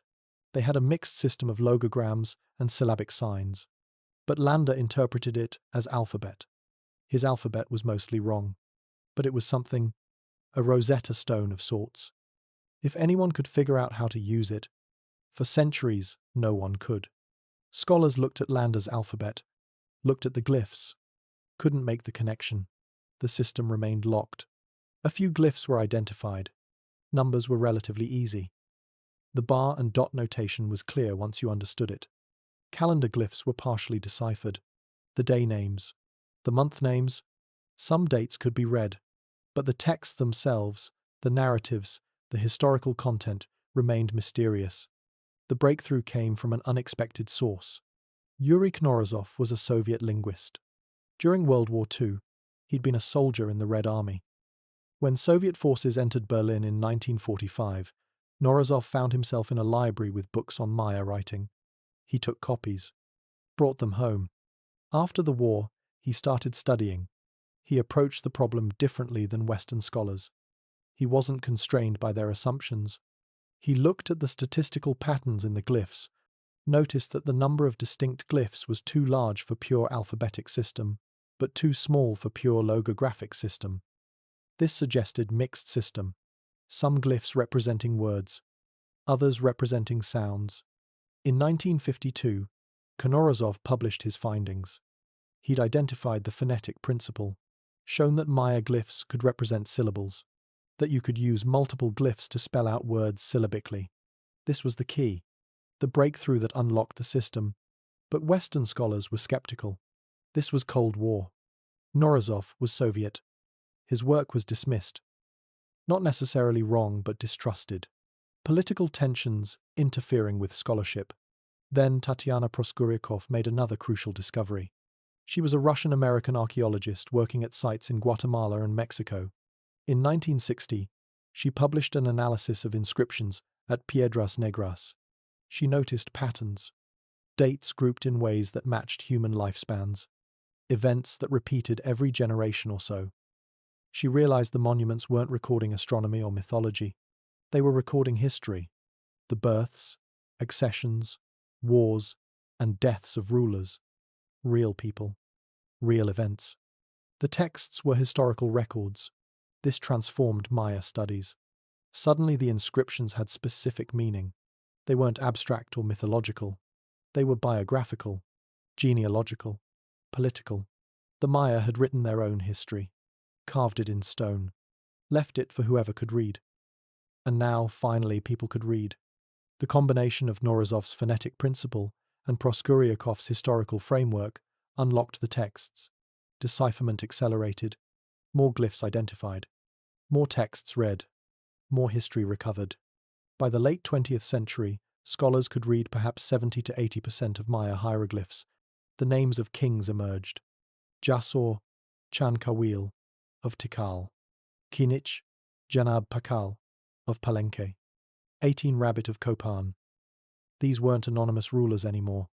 They had names, personalities visible in their monuments, their achievements, their failures.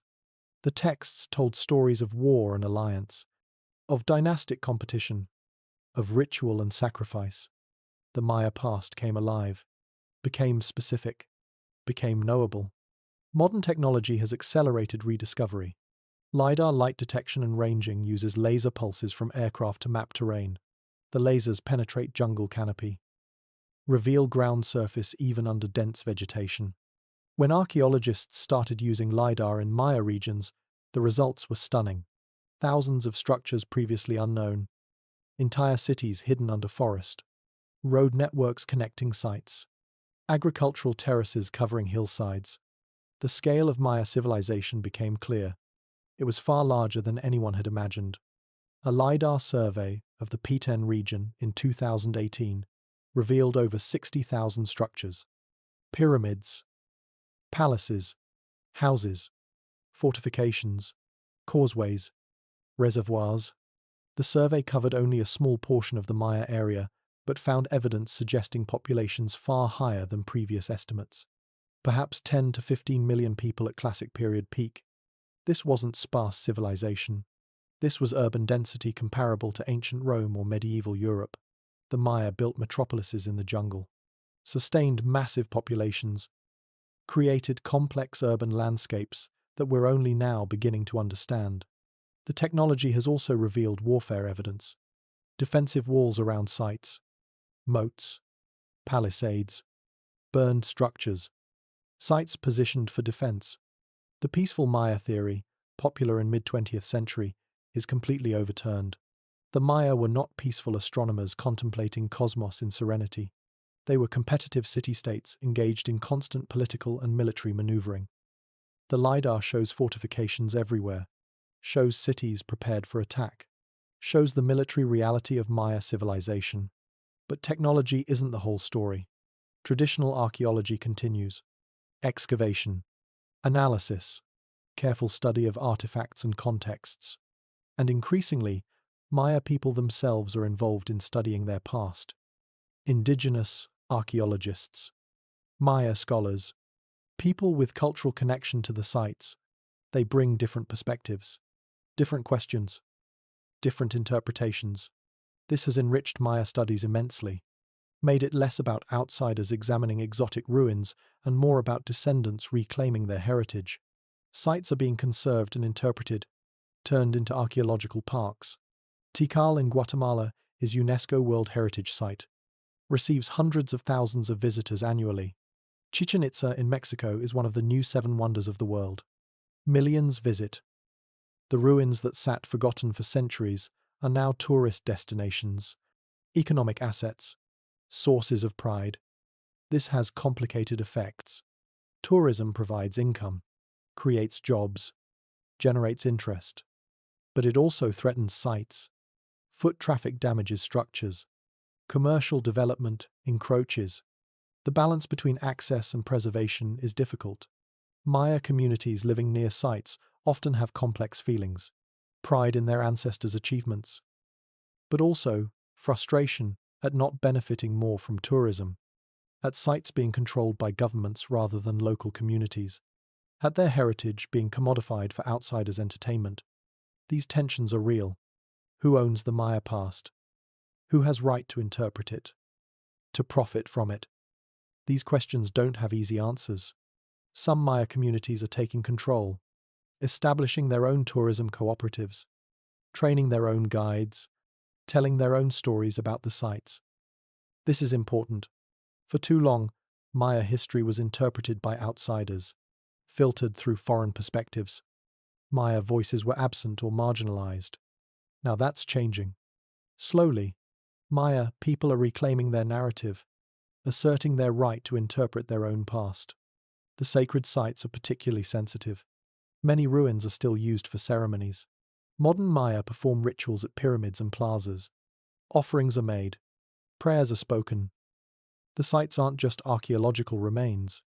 They're living sacred spaces. Connection to ancestors, to gods, to tradition. When tourists climb pyramids for photos, when vendors sell souvenirs, when sites are treated as entertainment rather than sacred ground, it's painful for those who see these places as holy. Chichen Itza allows visitors to climb the pyramids during equinoxes. Thousands come to watch the serpent shadow on Kukulkan Pyramid. The phenomenon is real. The shadow does look like a serpent descending the staircase. It's visually striking, but for traditional Maya, the spectacle has become circus. The sacred moment turned into tourist attraction. The balance is difficult. How do you respect both access and sanctity, both economic benefit and spiritual meaning? There's no perfect solution. Archaeological research continues revealing surprises. In 2018, the oldest and largest Maya structure was discovered using LiDAR. At Aguada Phoenix in Mexico, a massive platform measuring almost a mile long, built around 1000 BCE. During pre-classic period, this shows monumental construction starting far earlier than previously thought, shows community organization and labor mobilization in the deep past. Changes our understanding of Maya development, makes it earlier, more gradual, more rooted in indigenous innovation than external influence. Underwater archaeology in cenotes has recovered extraordinary offerings. At the sacred cenote at Chichen Itza, divers have found jade, gold, pottery, human remains, items thrown into the cenote as offerings over centuries.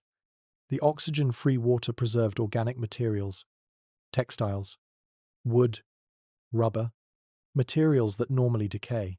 The finds show wealth and devotion, show the cenote's importance as sacred site, confirm historical accounts of offerings being made there. Tomb discoveries continue. In 2012, archaeologists found the tomb of Lady Cable at El Peru Waka, a warrior queen. Her tomb contained jade, alabaster, cinnabar, evidence of her high status. Her military role? The find showed again that Maya women could hold significant power, that gender roles were complex, that we can't assume simple patriarchy. In 2016, a royal tomb was found at Xunantunich in Belize. An adult male, buried with jade, shells, obsidian. Analysis is ongoing, but he appears to be a ruler. Each tomb adds to our knowledge, provides new data, new perspectives. The hieroglyphic texts are still yielding information. As decipherment improves, new readings emerge. Texts, thought to be understood, are reinterpreted. Nuances emerge. The names of gods, the titles of rulers, the descriptions of rituals. Each refinement adds detail, makes the Maya past more specific, more knowable. There are still gaps, still uncertainties, but far less than 50 years ago. The progress has been remarkable, and we're learning from the Maya themselves. The modern Maya, who maintain traditional knowledge, the daykeepers who keep the ancient calendar, the weavers who maintain traditional patterns, the farmers who practice milpa agriculture, the healers who use traditional medicine, this knowledge is living connection to the past. Not archaeological reconstruction, but direct continuity. When a daykeeper performs a ceremony at a ruin, he's not reenacting something dead, he's continuing something alive. This distinction matters. Scholars are increasingly consulting with traditional knowledge keepers, asking them to interpret archaeological finds, to explain symbolism, to provide context. This collaboration enriches both sides. Archaeologists gain insights they couldn't access otherwise. Traditional knowledge keepers gain validation, recognition, proof that their knowledge has value beyond their communities, that the wider world should listen, should learn, should respect. The lessons from Maya civilization are relevant today. The environmental collapse of the classic period speaks to current climate crisis. The Maya pushed their environment past sustainable limits. When climate shifted, they couldn't adapt fast enough. Their cities collapsed. We face similar challenges: climate change, resource depletion, environmental degradation. We're pushing our systems to their limits. The Maya example warns us, shows what happens when civilization outgrows its ecological foundation, shows the fragility of complex systems under environmental stress. The social inequality that characterized late classic period also resonates. When resources became scarce, the elite maintained their privilege. The commoners suffered. Eventually, the commoners left. The system collapsed because the foundation crumbled. Today, we face similar inequality, similar concentration of resources at the top, similar stress on those at the bottom. The Maya example suggests this is unsustainable. That extreme inequality makes systems brittle. That when crisis comes, unequal societies are vulnerable. The Maya also show resilience, show that cultural survival doesn't require political continuity.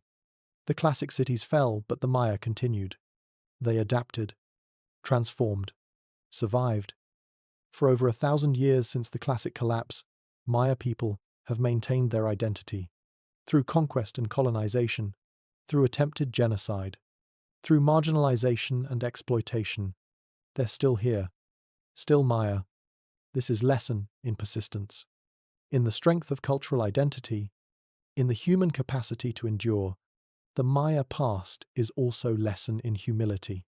For centuries, outsiders dismissed them, saw them as primitive, as less than. The ruins were explained away, attributed to anyone but the Maya, lost tribes of Israel, ancient Egyptians, Atlanteans, anyone but the indigenous people actually living in the region. This dismissal was racism, was refusal to credit Native Americans with sophisticated civilization. We know better now. We know the Maya built their cities, developed their writing, created their art, without outside help, through their own genius. But the history of dismissal reminds us to be careful about assumptions, about prejudices, about who we give credit to. The rediscovery of Maya civilization is ongoing. We know vastly more than we did 50 years ago, but there's still more to learn, still more sites to excavate, still more texts to decipher, still more oral traditions to record, still more connections to make. The forest still holds secrets. The stones still have stories to tell, and the living Maya still carry knowledge that academia has barely begun to access. The project of understanding Maya civilization is long-term, generational.